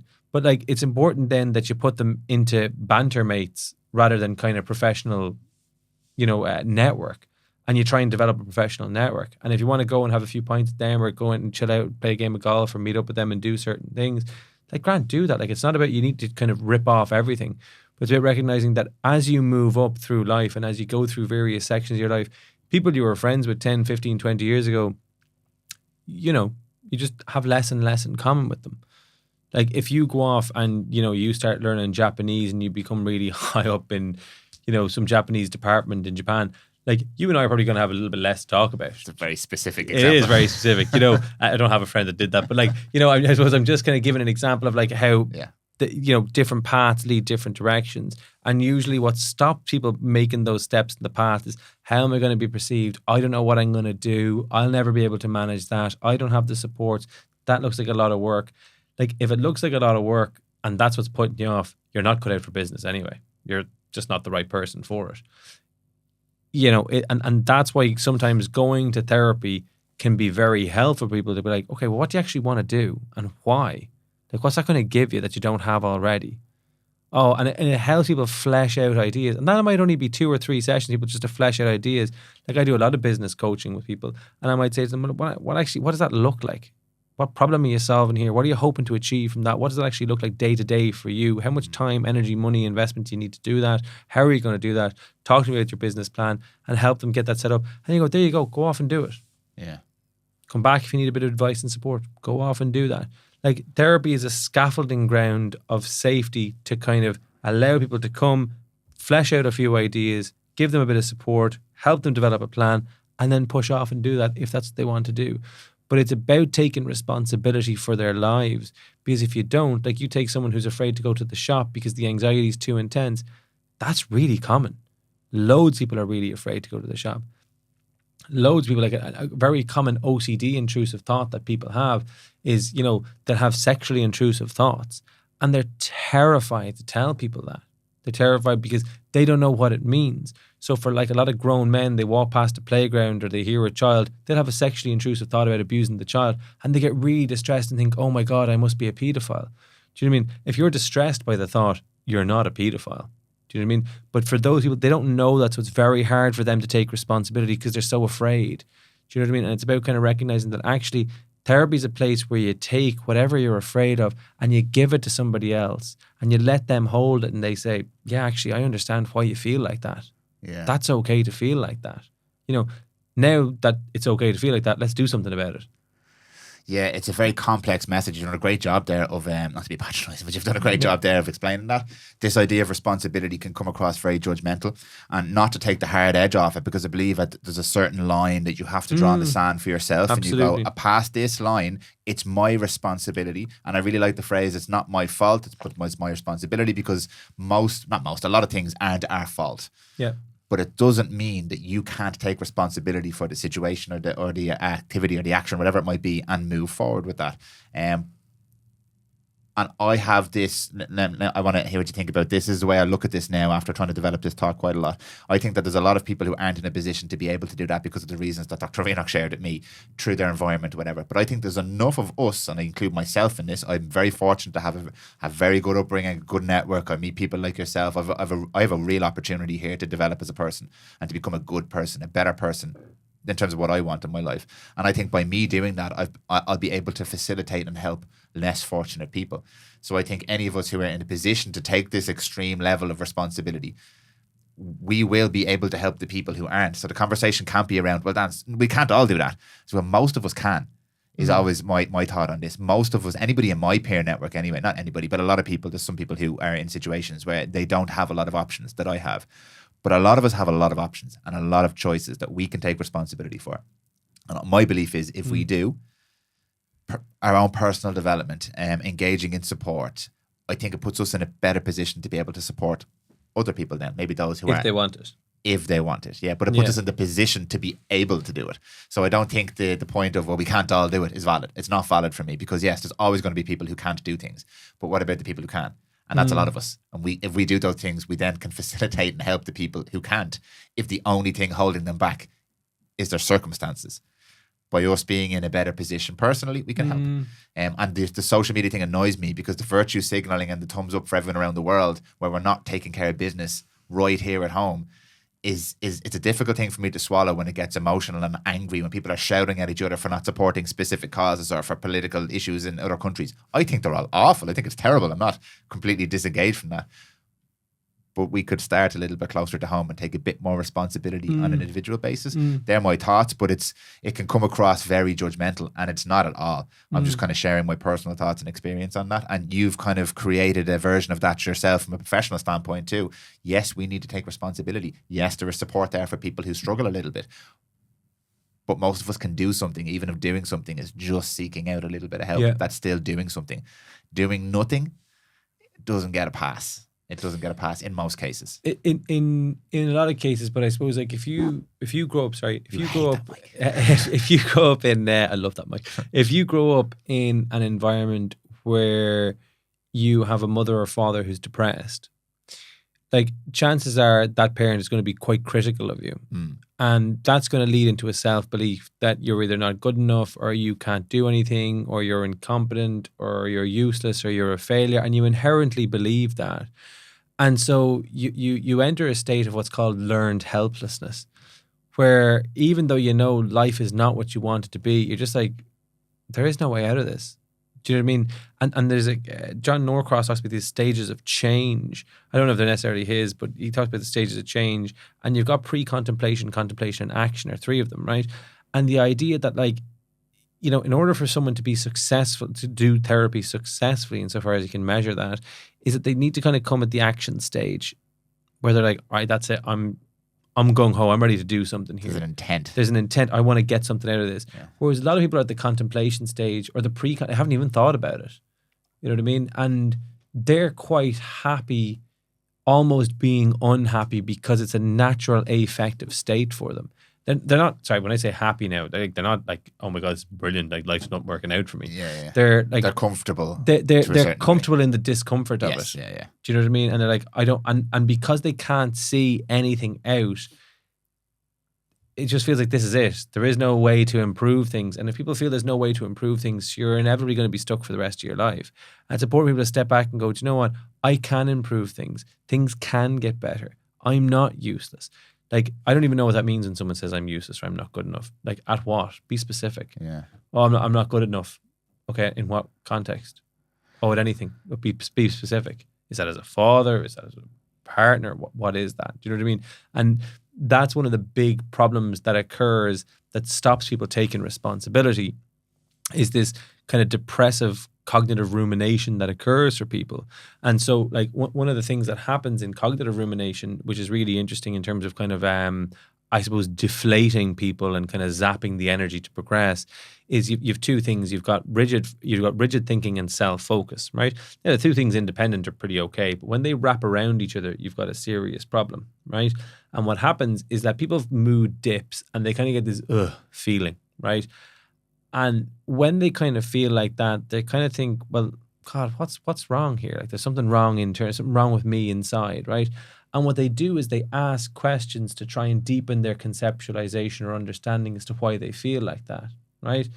But the mind has become more ruminative, which is where they go over and over and over things unhelpfully rather than reflective. So, for example, if we just take the responsibility piece and being stuck in our own scenario, I'm sitting at home and I'm not kind of happy in my job or happy in my relationship or happy in what I'm doing. I sit there going, oh God, I feel a bit off. Why do I feel a bit off? What's wrong with me? Right? I ask that question again to try and feel like I'm doing something about it, but my thinking is rigid and it's self-focused. So it's all about me and I'm stuck in my own head and it's not very flexible. And I'm like, God, I must have done something. Yeah, I don't know why this always happens to me. I can never get anything right. I'm such an idiot. I always do this to myself. And you can see that I ask the question. I don't have the reflective skills to answer it because my mood is taking a bit of a dip. And because I answer by 20%, the content becomes negative and self-referential, which depresses me further. So, for example, God, why does Dan have, a lovely podcast studio and I don't have one? Ah, sure. I don't know how to even do that. And I wouldn't be able to manage that anyway. I could never get that right. Ah, sure, I'm a fucking idiot anyway. And you can see I'm getting quite negative, right? Now my mood. And then so I ask another question. Well, I mean, like, why is Mary happy and I'm not happy? Oh, well, sure, she was away on holidays last week. I haven't been away on holidays in years. Like, why aren't I going away more often? I should do that. But I don't have a good job. And sure, I can't get a good job because I'm useless and I can't get. Do you know what I mean? And so I'm getting stuck in this negative feedback loop all the time. And it's really hard to take responsibility if you're stuck in those processes, because how do you break them if you can't even identify them? Like, even as I'm saying that to people, there's probably people listening going, oh my God, I do that. Yeah, you're right, you do it. We all do it. Like, we can't help but do it. But the problem is that, like, some people do that to the nth degree, so the mood gets right down and they can't break that thinking cycle. But if you can't even identify it, it's a little bit like, when that movie They Live with Roddy Piper, and he puts on I think it's like 1987, it's a really old one. It's actually before I was born, but he puts on glasses and he can see aliens and he can see heavy night. Yeah. So he puts on glasses, right? And as he puts on glasses, he looks at a billboard and it just says buy, buy, buy, right? And then he takes off the glasses and it's like a product advertisement. So he can see the world for what it truly is because he has these glasses on, right? And I suppose that, like, without those glasses, he can't see, he just sees what we all see. And it's the same thing for people who are depressed or who are anxious. They can only see what they can see. And if nobody's able to articulate their experience or put it into context for them, they're like, I have no idea why I feel like this. I've just felt like this for so long. Most people develop anxiety at around 14. 14? Yeah, like OCD develops at around 9 to 11. So like that's a whole thinking style. That's a whole way of thinking about things. So like if you've thought like that and felt like that for so long, and now you're in your 30s or 40s, like it's just, you feel like it's inherently who you are because you've never even had the idea of challenging it before. And then you listen to maybe a podcast like this and you go, and you know, if the 100 people listen, you might get one person that goes, Jesus, maybe I will give it a go actually. So this is my theory, right? You've just proved it for me. Thank you very much. You've just confirmed my theory. So I'm going to use you as the example if you don't mind. Yeah. And at any point, feel free to disagree. So based on my theory of if some of us are able to do this work, we're going to be able to facilitate and proliferate this growth among other people. So helping other people to understand taking responsibility because we're now in a position to facilitate that. You've done this from two angles. You've done it obviously from a professional standpoint because you're literally working in this industry trying to help people with these tools. You've created a therapy-based business to provide people with these skills and these services. And you've also reached out to me and come onto this podcast. And you've come onto this podcast and you've just, like, even me, and I'm deeply invested in this. I'm really interested in this. You've really helped to, like, pull threads together for me here and really solidify a lot of the thoughts that I've never been able to verbalize properly or to explain properly. You've done it fantastic. I'm not blowing smoke. You've done it really, really well. And that one person is now listening. So by you doing your own work, which led you to have the confidence and the drive to reach out and come on the podcast, and your professional work, you've now created for yourself an environment where you feel comfortable enough to be able to facilitate and help other people. Yeah. And now that one person, obviously the hundreds and thousands of people through your therapy business are being helped, but that one person, or hopefully more than one person listening right now, is also going, I never thought about it like that before. And you've given them the perspective that they didn't have based on what you've just described. For 35 years of their life, they did not understand why they feel a certain way. And they've just listened to one thing you've said and gone, that's me. And their whole world has shifted. Nothing has actually changed. Because that happened to me by listening to podcasts. Yeah. I would hear something and go, that's why I feel like that. And then I'd go after that thing. It's like, oh my God, I'm not just a piece of crap. Yeah. I do this and this because of this. And then, I used to think like this when I was a child. Oh my God. And it would just revolutionize it for me. The whole world would shift. The way I look at everything, people, myself, everything suddenly shifted. And you've just done that now. So I think that proves my theory. If we are in the position to be able to grow ourselves and to understand this, we can facilitate that for those who are not fortunate. And that's why when you ask me, why did you say fortunate? Because I had people who facilitated that in my life. They facilitate, even some of them, even just by being there, gave me the rock or the hard place or the wall to lean on so I could gather my thoughts and go and get just a different perspective on life. And some are a bit more active. But that's why I use the word fortunate in my particular. And now I'm in the fortunate position to be able to have you on the show and to have these discussions. And I think that this will proliferate. It will come from this approach as well as the formal therapy and the systems and all that kind of stuff, which we'll talk about the systems in another podcast because we don't get lost there. But so that's my theory. And I think you've helped to solidify that a little bit more for me there. Good. And you can disagree with that if you like now. No, I don't disagree with it. I think that when people go through a difficult experience themselves, there's a certain natural inclination to want to reach out to improve and help other people. And I think I would kind of see myself as a little bit cynical, but I think that most people in the world want to kind of help people and make it a nicer place to live. You know what I mean? And I really hope that people listening to this podcast, whether they come to us as a specialist psychology service or they go to just anybody to talk to, like just do it. Just dip your toe in the water, jump in, see how you feel. If you don't like it, there is no contract. You can leave. Like if people come to my practice and they see me or they see one of the people who work there, and like the people who work there, like they're fantastic. They wouldn't be working there unless they were. Do you know what I mean? They're excellent clinicians. And, you know, to come, see if it makes sense, see if it fits. Like, oh, I'm too far away. Why don't you try online? Give it a shot. If you really hate it, you can leave. Like, that's okay. Yeah. Therapy, you know, it's €140. I appreciate that it's a lot of money, but unfortunately, you know, in today's economy, you know, we were talking about the cost of therapy beforehand, you know, like we have a practice in prime real estate in Dublin, in a very nice area. We've got a lot of overheads, a lot of marketing, and, at the end of the day, we're not being paid for our time, we're being paid for our expertise. You know what I mean? And if people feel that that's what they want and they really want a gold standard, high caliber level of psychological intervention, then yeah, give us a shout. Try the online if you're too far away. Try the face-to-face. There is a bit of a waiting list, but it's worth waiting for. You can always turn around when the slot comes up and say, actually, I don't want to do it. Yeah. That's okay. I'm not here to push therapy on people or to not, but I just think that there's so many people stuck in their lives, and for the cost of a night out, you can have real change over kind of 6 to 10 sessions. And there's nothing worse than thinking about it for so long and waiting till things get really, really, really bad. And I was like, oh God, now it's so bad I have to go. And it's like, but now you've subjected to a waiting list and now you're really bad, in inverted commas. Like, just do something about it. Take responsibility for your life. If it's your partner, if it's yourself, if it's your kids, if it's your parents, try and encourage them to go. Give them the information. And if they don't want to go, that's okay. Step back. You can only do so much for people. Therapy is not there to convert people. It's a personal development process. And if people are interested, they'll do it. If they're not, they won't. That's okay. Yeah, I like that. And not to plug your service or anything like that, but I think this is a tool that is available. You have made this available. There's lots of tools available. This is a tool specifically. We've just spent quite a bit of time there describing how this can support and help people. Yeah. If you want to make a change in your life, if this is something that you need, it's available. I think that's the biggest or would benefit from.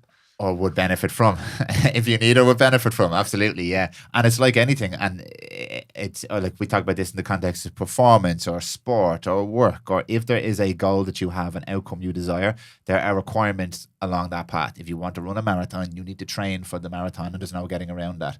If you require or would benefit from or need help from a personal development or a therapeutic point of view, there are tools for that, and there are associated costs. We'll talk about the economic kind of stuff in another podcast, because it's a very, very important part of the conversation. Absolutely. But just to acknowledge, yes, the cost is the cost. I've recently had someone explain to me this idea of money as energy, as a form of exchange of energy. You with marathon training, it's time. That's the energy that you have to contribute and invest into it. With services and products, it's money. But it's just another form of you investing in something.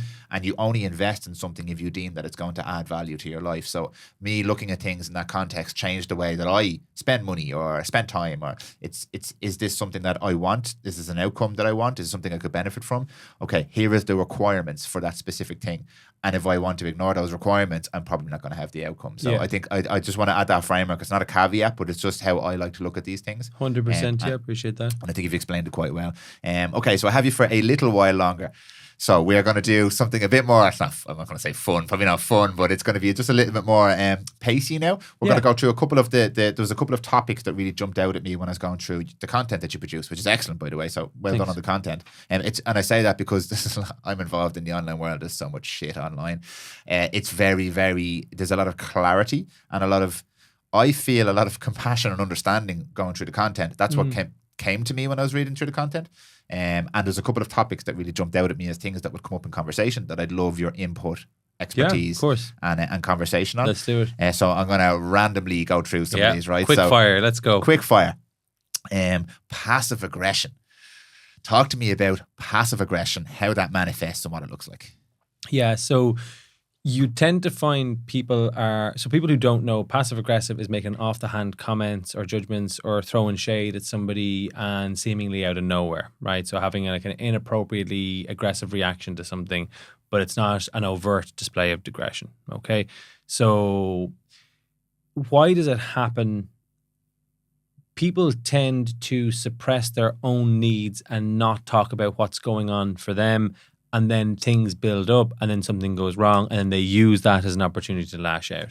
So for example, if my fiance is at home and I come in and there's a few things that have kind of annoyed me during the day and I haven't really talked about them, and she says, yeah, everything okay? And I say, yes. And she goes, okay, fair enough. And I'm kind of like, oh, I wish you'd follow up with me now. And I'm annoyed that you didn't follow up with me, right? So what I might do is I might kind of like, I'll I'll make her dinner, and then she'll be like, oh yeah, like, and I'll be like waiting for a compliment, and she hasn't made the compliment, and now I'm really annoyed. I'm looking for reasons to be annoyed, and then she might do one little thing, and then I can use that as an excuse to lash out, right? So why do you always put the bath mat there? Like, don't do that, right? And so basically it's because I haven't just told her, actually, I've had a really difficult day. I'm actually really frustrated, and I might need just 10 to 15 minutes just to chill out by myself.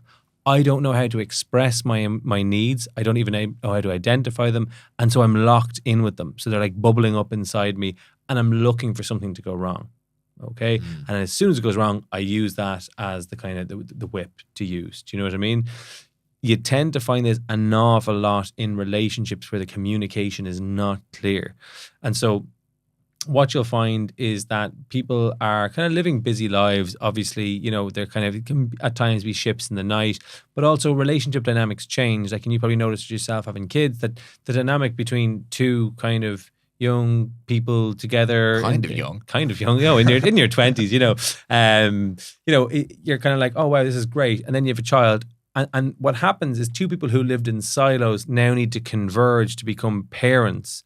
So you go from partners to parents, which is a very different dynamic. And so oftentimes that comes with complications, and the dynamic that's changed, it's not talked about.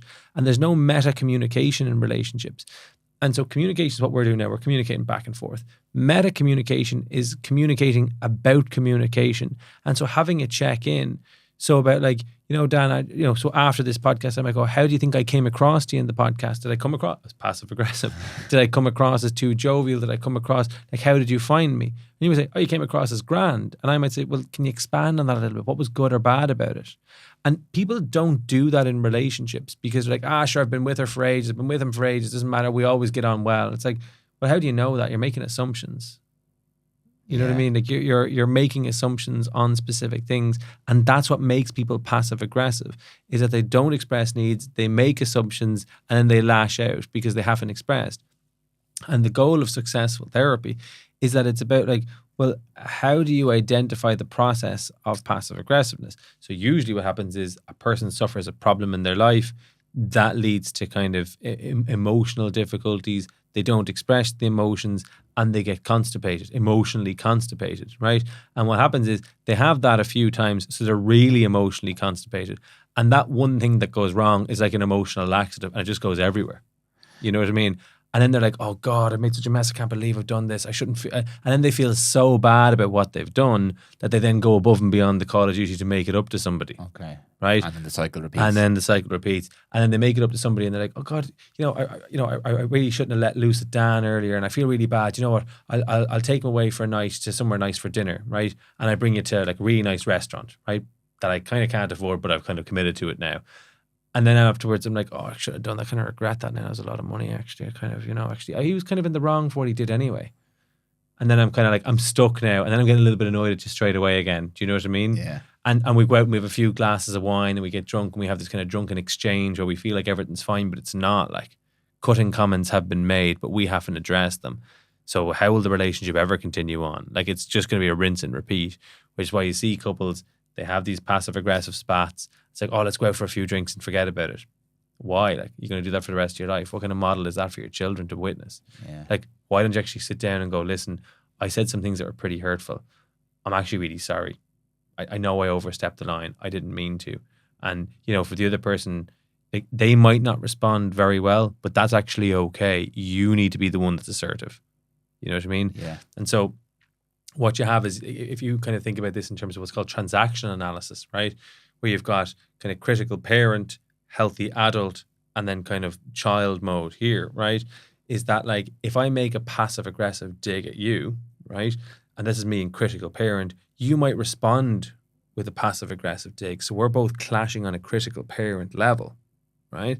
The other option is that you make the critical dig and go, oh, no, I'm so sorry, Dan, I should have done that. I'm so sorry. And you feel justified in your passive aggressive dig, right? So we have a complementary transaction, right? In which case, that's great because I'm apologizing. You feel vindicated, but you're still angry with me, right? Because that's not really the issue that you're annoyed about.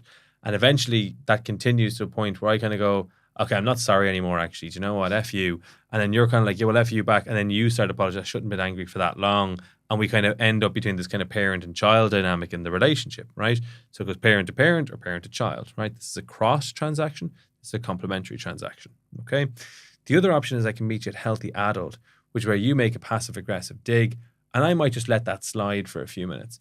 And then when things have calmed down, I might say to you, listen, Dan, do you mind me just saying, like, I was a little bit taken aback and I was just wondering, did I do something to offend you that would have caused you to kind of maybe lash out at me, or like, do you feel everything's going okay? And you might maintain critical parent. And I say, look, I understand you're angry. I understand you're annoyed at me, but like, this is something that we need to kind of talk about, because it's not maybe the healthiest cycle for you and I to have. You're my partner. I love you. I want to get on with you. This isn't good for us. So do you want to engage with me, or do you want to continue being angry? It's up to you. It's very hard to maintain that. And you might drop the child and go, listen, I'm really sorry. And then in my healthy adult, I go, look, you don't need to be sorry about it. Let's just talk about it.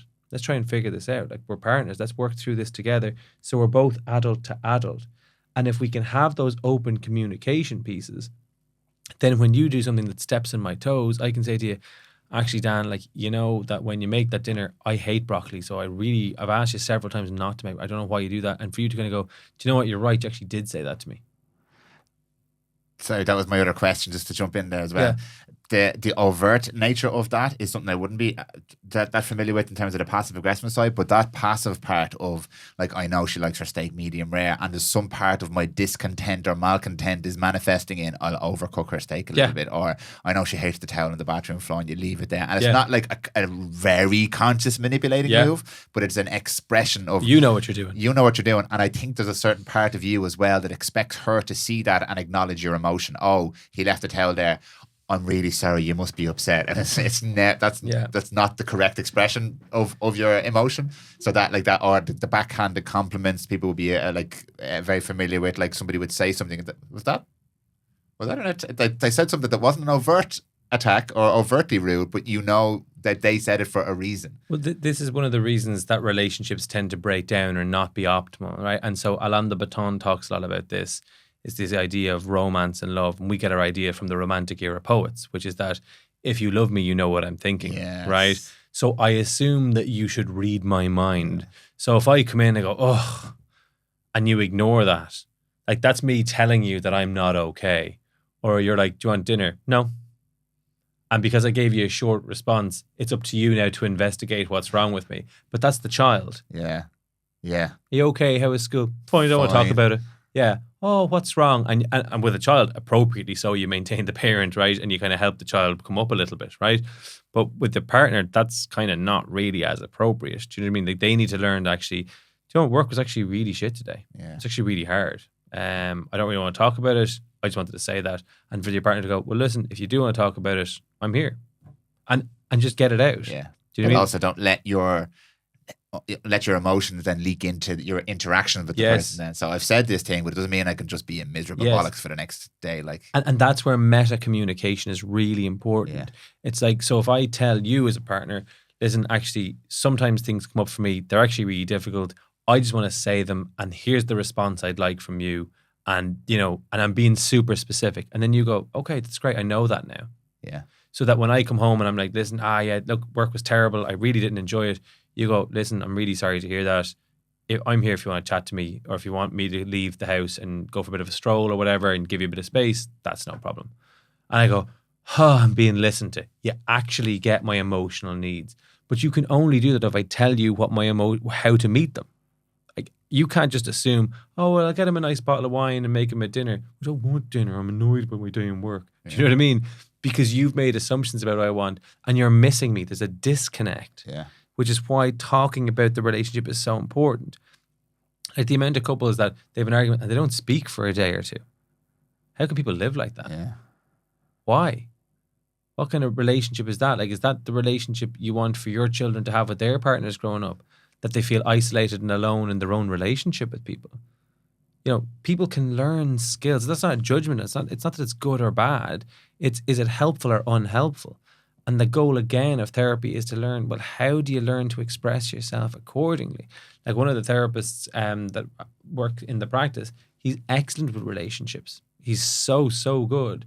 And most people that see him online for relationships love it, because they're like, actually, I totally understand what I'm doing wrong there. I get this. Like relationships are like life. They're hard work. Anyone that thinks like, oh, relationships are so easy. They're not. They're not easy.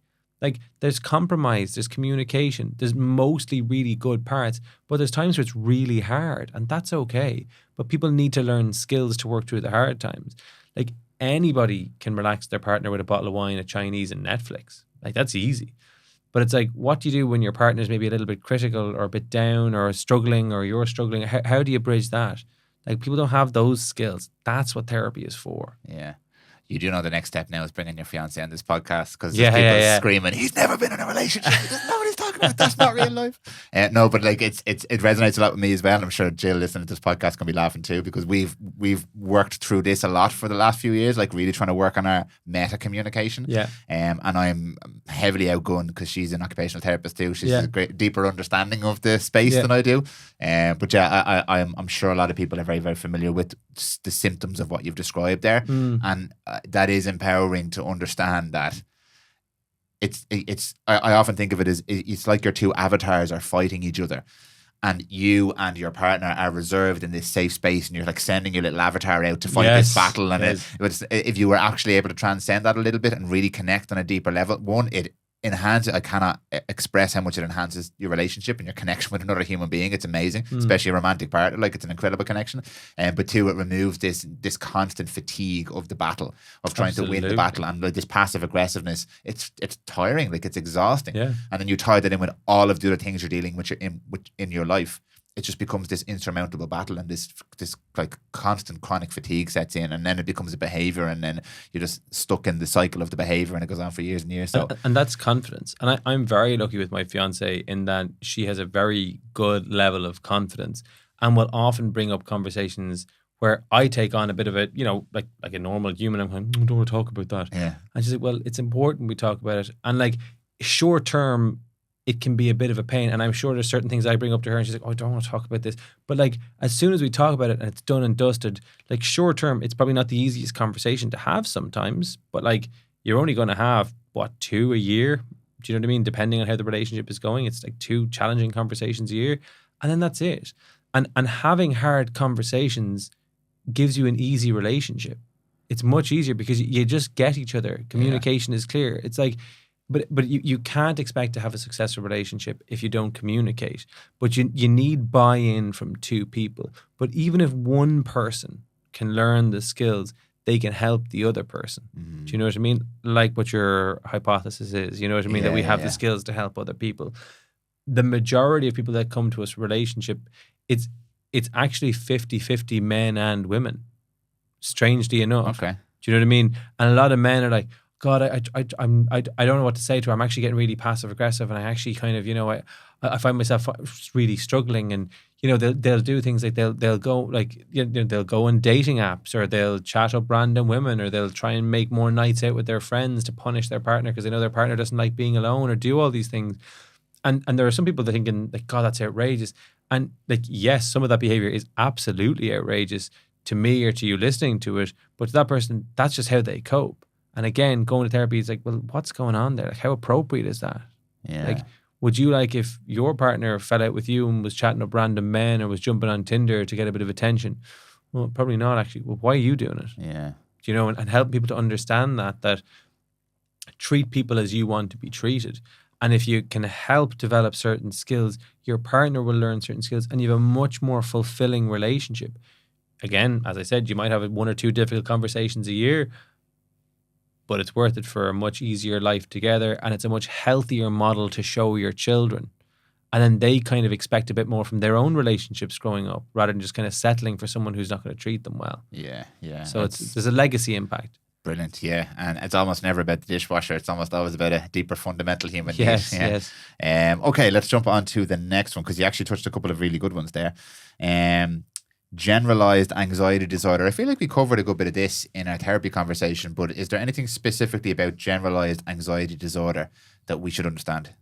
Yeah, so generalized anxiety disorder, or GAD or GAD as it's known, in terms of the treatment for it, there's kind of 3 main things, right? So there's poor problem orientation, unhelpful self-representation, and intolerance of uncertainty, right? And that's taken from the GAD model in 1998 with Dugas and Freeston, right? And what they look at is how those kind of three systems interact with people, right? And so like, if I have poor problem orientation, I can't identify what the problem actually is, right? And then my intolerance of uncertainty creeps up, and I don't like not knowing, but I can't identify the problem. So these are combining together. And then I have this unhelpful self-representation of me being weak or vulnerable or unable to do things, which activates through that, and all three amalgamate together to create this self-perpetuating cycle. And so GAD, that's how it works. What it looks like for a person day to day is that I might have a thought. So it's kind of what if anxiety. Oh God, well, I think about my child might get sick. Okay, then, oh God, they'll go to hospital, and God, anything terrible could happen to them. They could die, and oh God, what'll happen to me, and how will I manage, and how will I cope, etc., etc. And so what happens is that they kind of have these what if thoughts. They try and block them out. Which obviously doesn't work. Their thoughts become faster and faster. They get this really intense, busy head sensation. They start getting tight chest, lump in throat, kind of palpitations, all those sweating, clammy, tense, fidgeting, all those kind of things. And that's how GAD works. And what you'll find with people, really interestingly actually, in what's called metacognitive therapy, is kind of belief systems that people have about worry, which is that worry keeps me safe, right? So if I grow up in an environment, which a lot of people do, where it's maybe a little bit emotionally unstable, I will have these little spikes in anxiety, okay? And after a while, I'm kind of like, do you know what, actually, I'm not able to relax here. I need to kind of be on the ball here and cop what's happening. So I'm always in an elevated state of anxiety. I'm always at like a 5 out of 10, right? And that's good because like if I'm 5 out of 10, I can predict things going wrong. I'm always on the ball. I'm hyper vigilant, which makes me feel safe. But paradoxically, makes me more prone to be more anxious more quickly because it's easier to go from a 5 to a 7 than it is to go from a 2 all the way up to a 7. Do you know what I mean? So I don't learn how to relax, and I can't tolerate it. And so for people who are interested, who are struggling with GAD, it's extremely debilitating. It has a very high rate of coexistence with depressive disorders. It's also got a high dropout rate of therapy. But due to the exhausting nature of it, people become deflated and depressed, eventually with it, and become quite suicidal then, But what you do in terms of treatment is you look at kind of thought monitoring, so self-monitoring. You look at progressive muscle relaxation, applied relaxation training, worry exposure, intolerance of uncertainty training. So there's quite a few different approaches you would take under the banner of CBT, and apply that with kind of cognitive restructuring, so how to identify thoughts, challenge thoughts, work with them, and practice various situations. Okay. So like a collection of tools to deal with the symptoms and the behaviours, and then also trying to understand why. What led us to this, and how do we reframe that for the person? Absolutely. Okay, yeah, brilliant. I'll keep tipping away through these here. This is really good. Here's one actually that jumped out of me. I don't know if I said this to you before the podcast actually, because I've spoken to a couple of people about this recently. Steroids and mental health. And it's actually quite prolific at the moment in terms of steroids use gone through the absolute roof. Yeah. Social, cultural norms, stuff like that as well. But talk to me about steroids and mental health, because we often talk about the physiological in terms of the body, not the mind effects of steroid use. What about the mental health considerations? Pretty severe. So for people who are interested in how steroids work, steroids are what are called anabolic steroids, right? And they will usually produce a lot more testosterone, right? Now, for men, your testicles produce, let's say, X% or 100% testosterone. Steroids will produce maybe 1,000 to 10,000% testosterone. The more steroids you take, the less your testicles need to work, so they begin to shrink, okay? And as they shrink, your body produces far less of its own testosterone, but also its estrogen count to try and which is the female hormone, inverted commas. Your body will try and produce loads of estrogen to combat the extra testosterone from the steroids, okay? And then when people eventually come off steroids, right, that's when the problems start to arise, because A, their natural level of testosterone is much lower, their level of estrogen is much higher, so hormonally they're a bit kind of messed up, for want of a better word, okay? It's very hard for them to adjust because they can't regulate themselves because their hormones are all over the place. The other thing that happens for a lot of people is that when people take steroids, they're flying it. Like, you're completely bulletproof when you're taking steroids. Your mood is improved, your sex drive is improved, your confidence is improved. Everything is up. Okay, even your anger for a lot of people as well. And so when you take people off that, you take away all of those things. Now their strength is down, their fitness is down, their recovery is down, their confidence is down, their body has changed. And then they've got this hormonal crash as well that occurs. And unless they're doing a proper post-psychotherapy routine, which a lot of people aren't because it can be pretty expensive, and a lot of people are buying dud steroids that are made in the back of sheds in Dublin, they don't know what they're actually taking, and that's where people really struggle, and the mood takes a sharp dip. And there's a difference between you and I having a dip in mood from, say, our average kind of human is 10 out of 10 and it dips to a 7 or 8. You're talking about people whose mood has gone up to a 30 and it's dropping right down to a 7. Do you know what I mean? In contrast, it's a massive dip. And so people become very highly suicidal. People can also develop steroid-induced psychosis as well. There's quite a few problems mental health-wise that come with it. Anxiety is huge, depression is huge. A lot of people as well see taking steroids and changing their body as I'm really doing something for myself here. You know what I mean? And it's I'm really changing who I am. You're not but what people like about it is it gives them routine, because when people jump on steroids, they're doing their meal planning, they're doing their prep, they're doing their weights. Everything's really rigid and really controlled for maybe 6 to 12 weeks. Then they stop taking steroids. Now the rigidity falls apart because they're not looking after their diet as much. Do you know what I mean? So everything kind of, the system they've built falls apart, and all the progress they've made, you can see the changes weekly. Yeah. You look at someone who's takes steroids at 90 kilos and they do steroids on and off for 3 cycles throughout the year. By the end of the year, they could very easily be a good 105 kilos. Yeah. A very clean muscle if they're doing things properly. Do you know what I mean? But that's such a systematic abuse of the body. And then eventually they have to come off it. What now? Yeah, the reason I asked this question specifically is I obviously come from a performance health and wellness background as well, and a lot of that was around fitness and gym culture and things. I recently had male coach Ben Crockwell on the podcast as well, ex-powerlifter, who's very open about his ongoing steroid use. And I've had multiple conversations with other people in different sporting realms and gym, performance, fitness realms who are all taking steroids as well, and not one of them would disagree with you. No one of them. They all completely acknowledge that this has insane impact, and every single one of them has said, do not do what I've done. But most of them have also said they don't regret doing what they did. And I would be a hypocrite to sit here and say, if there's something that you want, there's a way to get it. Because all of these people have also said there was something that I wanted, whether it's healthy or not, wasn't on the radar. I wanted to be the strongest person to do this, or the biggest guy in the gym, or I was dealing with childhood trauma because I was bullied because I was small and I wanted to not feel small anymore. But every single one of them has acknowledged that But you still feel small. They've all said that. It doesn't fix the problem. The problem is it's a psychological problem. And Ben particularly he spoke extremely well about it. He was very, very candid. He still, in his language, uses, not abuses steroids. There's a huge amount of steroids. You mentioned 3 cycles throughout the year. Most of the people I've spoken to, that's baby steps. Tiny, yeah. It's constant. It's ongoing, because it's not that the substance is addictive, because they're typically non-addictive. It's the feeling that it gives you that covers up your own insecurities and inadequacies that becomes the addictive thing. Like drink makes you not feel your pain. Steroids make you not feel small and insignificant anymore, and it becomes the identity, being the big person. And then even within the cycle, whatever about coming off it, there's you mentioned stuff being made in a bathtub in Dublin.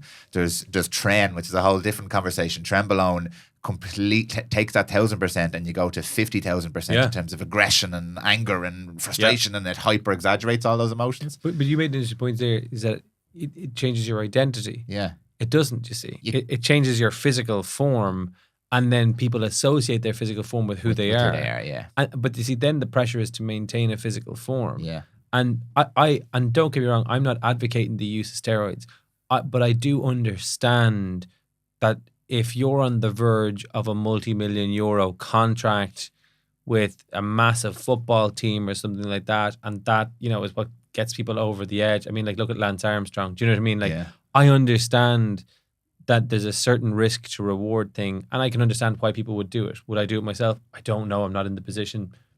So I can't say, it's too hypothetical for me, but I can understand why if I was 17, 18 and someone was like, look, if you take this, you know, you've a good chance you'll make it onto the Liverpool team, you know what I mean? Or whatever, you know, your recovery rate.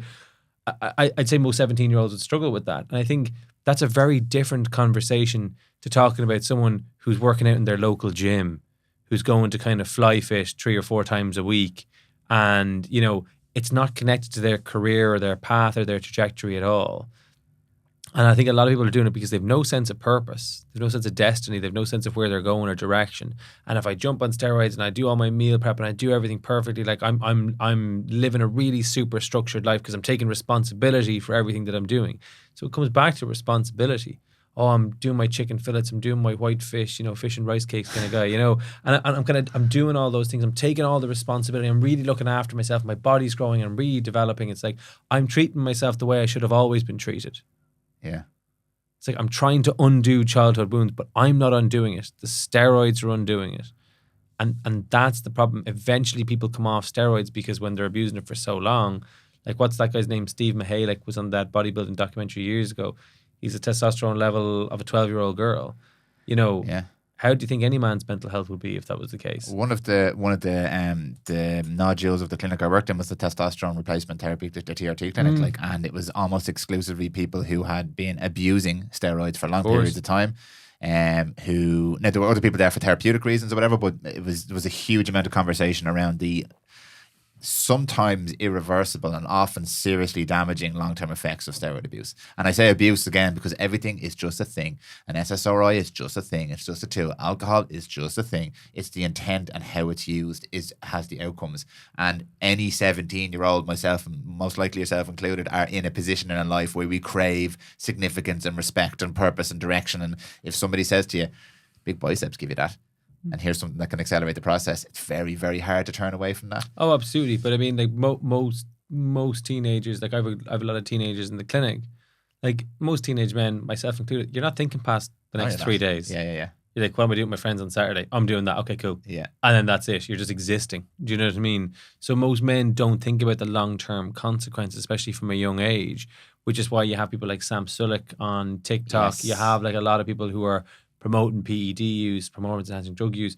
And like that's okay because those guys are, sorry, it's not okay. But like those guys are making a career out of it, but they'll be dead by the time they're 45. Like those people who are heavily abusing it.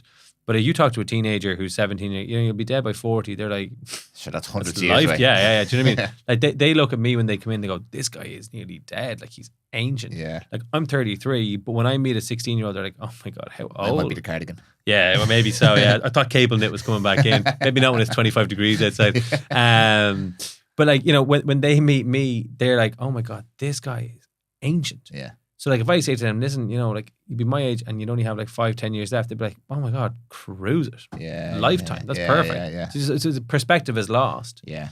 And then it's very hard to get good quality information. And there's also a certain sense that people don't trust systems anymore. So they're like, well, everyone says that. It's like, well, say it for a reason. Like, you know, like steroids are... No smoke without fire. Yeah. You know, like I love the gym. I go to the gym about 4 or 5 times a week. I get a lot of purpose out of it. I enjoy it, but I get a huge dopamine rush from going. But the steroids thing has never really been a factor in my life because I don't even know in what way it would enhance my life apart from looking bigger or more jacked. And it's a really good point to make. Sorry to cut across it there because the reason you are going to the gym is probably, I'm just assuming here, not to fill a hole in your life where you feel insignificant. It's to improve the quality of your life. You have a positive and there's a certain level of kind of stress management that goes with that, and I enjoy that. Yeah. But I mean, like for me, the risks of taking steroids are so high. And when I worked in a lot of psychiatric units, I was meeting people who came in steroid-induced psychosis. That was terrifying. I remember thinking, oh my God, this is actually what can happen to people. So physically induced psychosis from taking steroids. Yeah, the hormonal psychosis. Wow. Yeah, oh yeah. So it can happen. Like you look at all the needle exchange programs, the NEPs. I suppose that's where roid rage came from, isn't it? Well, kind of. So roid rage is slightly different. It's just really intense anger. Okay. I'm talking people who are like hallucinating and are really paranoid that people are after them and different things. So like, whereas you look at the needle exchanges, there's a lot of bodybuilders going to them, getting their needles. Really? Yeah, of course there is. Do you know, it makes sense actually. I had a friend who worked in Merchant Quay, and they would have said that there was quite a few bodybuilders, and you'd see them because like you'd have your typical kind of people who are addicted to drugs, like intravenous drug users, who you knew were coming in to change needles for, you know, heroin use or whatever, and then you'd see people come in on the tanning beds, the teeth done, absolutely jacked out of their minds, and you're like, they're swapping needles. Oh, it can be a different needle as well. It's an intramuscular injection, not an IV. But isn't it so interesting, right? We could walk down Merchant's Quay there and we could see the heroin addict in for his methadone, the bodybuilder in for his needles, and the fella who's there, who's on having his pint outside the bar, who's been there Thursday, Friday and Saturday. Yeah. And they're all doing it for the same reason, most likely. Yeah. It's to deal with some sort of internal angst or pain or That's issue. sad. But we've normalised the man on the stool. That's fine. Thursday, Friday, Saturday, that's a normal. I haven't. As a society, we have as a to a society, degree. there's always that kind of that trope about the guy holding up the bar. Yeah. But when I see someone going to the pub more than kind of once a week and more for a social thing, it's a bit of a worry. Yeah. Because what would it be like to not have a drink for a week? Like, and don't get me wrong, like, because people are listening to this going, "Oh God, this guy's a prude." He's slamming alcohol. Yeah. It's not. I'm not. Like, I mean, I'm pro alcohol. I'm pro everything in moderation. Do you know what I mean? But I think that like the problem. Trembolone? No. Sorry. Yeah. Let me rephrase that very carefully. Heroin, a little bit of heroin. Tiny bit. But I suppose like what I'm saying about kind of the alcohol piece is it's important for people to recognize that like it's not a problem if you can stop for a while and it's not causing an issue. And so like people use alcohol, like people use the gym or people use different things. Like it's like, I look forward to my few pints on a Saturday evening and that gets me through the week, right? And that's absolutely fine. There's not a problem with that. But what's going on during the week that's kind of that stressful every week that like you need to have the alcohol at the end of the week? Like what's going on there? Again, go have your few pints, enjoy yourself. Don't do anything reckless. Absolutely don't do, you know, illegal drugs, any of that kind of stuff. But like, if you're having your few pints at the end of the week and that's what you look forward to, that's grand. There's nothing wrong with that. But what's happening during the week that's causing an increased level of stress, that's your outlet. That's all I'm asking. It's not a judgment call on people. I also enjoy going for a few drinks with people as well. But I'd say I drink once every month to 6 weeks because I don't have time. I can't afford to lose a day to being a bit hungover the next day. Do you know what I mean? Between my full-time job, my private practice and my doctorate, that's just too much time I've lost.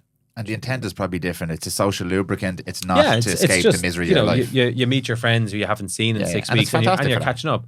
But like meeting every week to catch up over pints. Yeah. Like, can you meet up and do something different that doesn't involve pints? Yeah. You know, and it's the same issue that people have with cocaine, not comparing the two, obviously. But, you know, you have people who kind of start off taking a little bit of cocaine and now they can't go to watch the match in the pub without a bag of cocaine. Yeah. Well, I do compare the two. This is why I brought it up in the same sentence as steroids and as heroin. Now, different context for everything. Steroids can be used in the medical context and they're an amazing tool. Everything is just a thing to me, but it's the need that drives that. What is that? Because if you can understand that, then there's no problem interacting with these things. Now, again, you can have a conversation on heroin or cocaine. Do you need to interact with that at all? But like drink is a good example. Netflix is a good example. Like people get addicted to watching too much TV and it doesn't have the same physiological effects as steroids or alcohol, but it could have the same effects in your life. All these different things. So for me, I like to discuss it all under the same umbrella because there's a human need driving the decision to do these things. Yeah. And like you said there, what is the need after a working week? What do you need to suppress or release from that week? Is there another way of doing that? Here's our way of acknowledging it. There's many different options, but I just think it's important to acknowledge that. We do one more really quick one. Yeah, of course. One more really quick one, Absolutely. and then we get you on the road because you've been very, very generous with your time. People pleasing. Maybe that wasn't a quick one, was it? So people pleasing. People pleasing is not so much about keeping other people happy. It's about stopping other people from being disappointed. Okay. So, for example, if you and I agree to, if you text me to meet, right? Let's say I'm the people pleaser in this, right? And you text me and you go, "Oh, do you want to meet up on Thursday at 4 p.m.?" Right? And kind of, well, that doesn't really suit me. Like I'm working or whatever, right? But it's not that I want to keep you happy. That's part of it. But I can't stand the idea of letting you down. I don't want you to be disappointed because I don't know what you might think of me if you're disappointed in me. Yeah. So I'm worried about the judgment that might come which will reinforce that I'm a bad person. So most people who kind of do a lot of people pleasing feel like on a certain level they're kind of not good enough or a bad person. So the only way to be good enough or to be a good person is to meet the needs of everybody else around them. Okay? So what you'll find is that children who grew up in environments where mom or dad have been quite anxious or quite depressed, okay, maybe OCD or whatever, there's a lot of maybe emotional instability. Like if you're my dad, you're faster than me, you're stronger than me, you know, you can pull stuff out of your pockets and tell me it's magic, and I'll be like, wow, that's incredible. I don't even know how the fridge gets food in it, but it just happens. Do you know what I mean? Like you're quite close. You're literally the closest thing to a living God I'll ever meet. So my security starts and stops with you. So how do you think I'm going to feel if you're a bit anxious or if you're a bit down? That's going to crush me because I need you to be okay for me to be okay, to feel safe, right? And if I don't have that growing up, like, and you don't explain, oh, well, sometimes, you know, dad gets a bit sad or sometimes dad gets a bit anxious. Like, I don't have any idea. I assume that's all because of me, because children don't have theory of mind. They don't understand that things happen outside of their realm of consciousness. They assume everything that happens is because of me, right? So they internalize everything. They personalize it. And so they kind of think, oh God, well, like I could have done that to make dad upset there. Maybe I did something to make mom scared. But you know what? I'll try and be on my best behavior and that'll keep everything solid. And then kind of like, oh God, when I do all the cleaning up for dad, he's really happy with me. Well, that's good. That's my template now, is keep people happy. They're happy. That means I'm happy, which means really they're not disappointed in me, which makes me feel okay. Okay. And that's my template with you as my dad or you as my mom. And that's my world template, because from age kind of 1 to 6, I'm only going to have you. Do you know what I mean? Like it's kind of it. But I apply that template to everybody moving forward, because I assume if you get upset, I must have done something which makes me a bad person, or I'm not good enough, that I haven't done the task up to a high standard to keep you happy. So everything comes back to me trying to be a good enough person, or trying to be a likable or nice or kind person, to not be a bad person. So I go out of my way to do things for people to avoid them being disappointed, because I can't stand the way I used to feel as a child. So I'm doing everything I can to prevent that. It's a bit of a wound for me. Does that make sense? That makes perfect sense. So that's what happens. So when you text me and you're like, oh, let's say cinema 9 a.m. Sunday, I go, oh, fucking cinema 9 a.m. on Sunday is getting mental. But I'm like, actually, God, the idea now that I might disappoint him, it brings me right back to this place where I hated disappointing dad. I hated disappointing mom. So yeah, of course, yeah, no problem. I'm not even thinking about it. I've just agreed to it.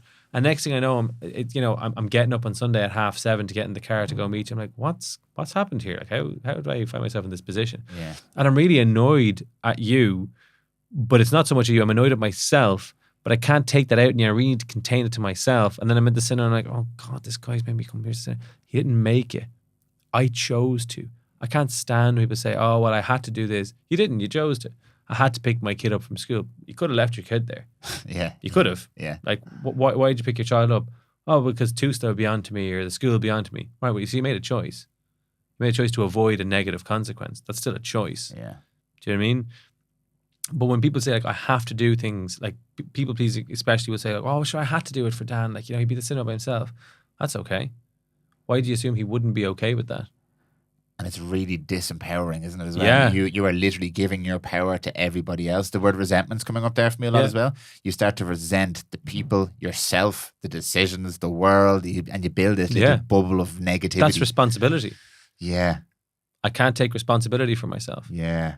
So I'll give the responsibility to Dan to plan it. I'll go along with Dan's plan. And then I'm here and I'm going, I'm now a passive passenger in my own life. And I don't want to be a passive passenger. I'm raging I'm doing this with Dan. Yeah. I'd rather be at home in bed and relaxed and looking after my own needs, but I don't know how to meet them. I only know how to meet my own needs by proxy. Yes. Do you get me? That makes sense. So I externalize. I'm outsourcing my own needs to other people. And then once I top them up, I'm like, oh, that's better. Yeah. But the problem is that I'm in too many friend groups now. How do I keep everybody happy? Yeah. Or let's say Dan 1, which is you, and Dan 2 both invite me to, you invite me to the cinema, Dan 2 invites me to golf. Well, I know where you're going. I'm going golf. Yeah. Do you know? Not very well. Yeah. But you understand your needs. Yes. Yeah. So in that situation, I'd be like, actually, to be honest with you lads, I'm actually going to be heading out on Saturday for a dinner and a few drinks. So I would rather not get up early on a Sunday. I'd rather get up at like 10 a.m. instead. so I'll leave you to it. Yeah. And then you're both like, oh, okay. But like, that's on you. Like, just because you're disappointed doesn't mean that what I have done is disappointing. Yeah. That's emotional reasoning. Like, if I say something to you and you get hurt, that doesn't mean what I've said is hurtful. Like what you said about the cardigan. Like, I could have been like, oh my God, like that's so hurtful. Like, I'm wearing a cardigan. Whereas like, it was a joke. There's no... I actually quite like the cardigan. Thank you. But like, my point is that, like, you know, I can take that as in, oh wow, I'm hurt, therefore what Dan said must be hurtful. Or I can say, well, no, actually Dan made a joke. Just because you're hurt doesn't mean that Dan's joke wasn't appropriate. Do you know what I mean? Because it was in the context that we were speaking, it's perfectly appropriate. But if I can't wrestle that out because I'm so hurt, I'm stuck believing that you've hurt me. Do you know what I mean? It's your fault. Mm. And so like that's the emotional reasoning piece. And it's the same way that if I disappoint you, or sorry, if you're disappointed by me and you kind of like, I'm really disappointed you can't make it to the cinema on Sunday, Conal, and I go, oh my God, I'm a disappointment. No, I am It's disappointed by this Yeah. event. But even You if haven't disappointed me. Yes, Yeah. but you didn't make that clear in that situation. So Yeah. I kind of go, oh my God, I've disappointed Dan. And that's the people pleaser internalizing it, rather than me saying, that's okay if you do disappointed. Yeah. That's your disappointment. Yeah, it's okay. You can deal hold with that. You're entitled to feel the whatever way you feel. I can't. Yeah. I can't alter that. Same way if I say, "Oh, I'm not mad on black t-shirts," and you're like, "Oh my God, I'm wearing a black t-shirt. It's so hurtful." I didn't say I didn't like your black t-shirt, or I didn't say black t-shirts don't suit you, Or that you're a bad person for wearing a black t-shirt. I said, well, I don't have black t-shirts. Yeah. Which is also untrue because I've loads. Only kind of colored t-shirt I actually have. But like, you know, it's about kind of getting people to step back and go, just because you feel a certain way doesn't mean the world is a certain way. Yeah. And so just kind of the last kind of point I'd cap on that, right, is that like when you're on holidays and you put on sunglasses, the world is darker. You take them off, the world is brighter. But the world hasn't changed. And when people feel anxious or feel depressed, that's putting on sunglasses. It colors the lens through which you look at the world. So if I feel depressed and I come into the podcast today, I will make assumptions that you're judging me or you're going to be critical or you think I'm useless or not good enough. If I come in and I'm wearing my anxious sunglasses, I'll think you're a threat, you're hostile, you're going to attack me. If I wear, you know, disappointment sunglasses, I'll come in and go, oh, he really thinks I'm useless. He's really let down that I'm even shown. Oh, there's nothing I can do to. Do you know what I mean? So I'm getting stuck there. So it's really important for people to catch that. That's really important. How you feel is not necessarily an accurate representation of the world. Your feelings are always valid, but they're not reliable.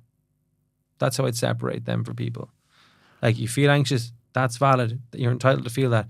That doesn't necessarily mean there's a threat, though. Yeah.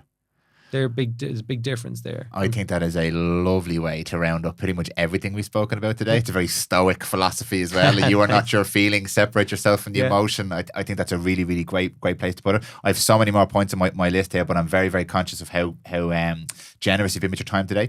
No problem. Thanks for having me. I really genuinely enjoyed that. It Me really, too. Yeah, it really helped with a lot of clarity in my own head, because I talk a lot about a lot of these things. I mentioned it before you came on that I would really love you to help me build more clarity of thought around these topics so I can discuss them at a higher level, I suppose, and potentially help more people.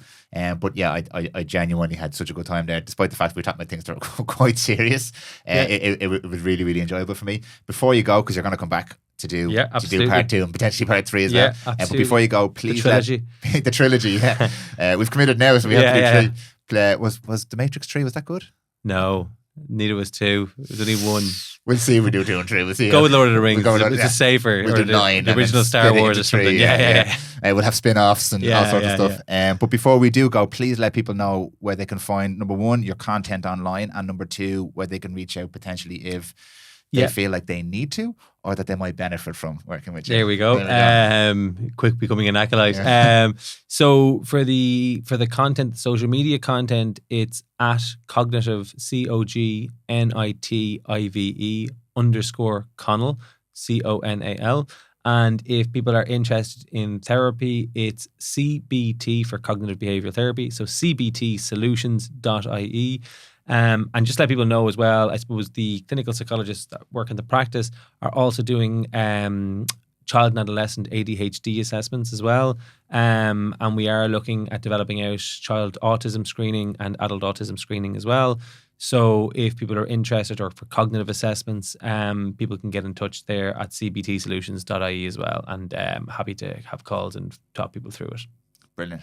I haven't been through your particular service, but just based off the conversation, having known you and listened to you, I can absolutely vouch for your competence and your compassion in this. Yeah, so thank you. I think that people would have gotten a lot from that. Thank you so much for your time again. And Great. See you for round 2. You will indeed.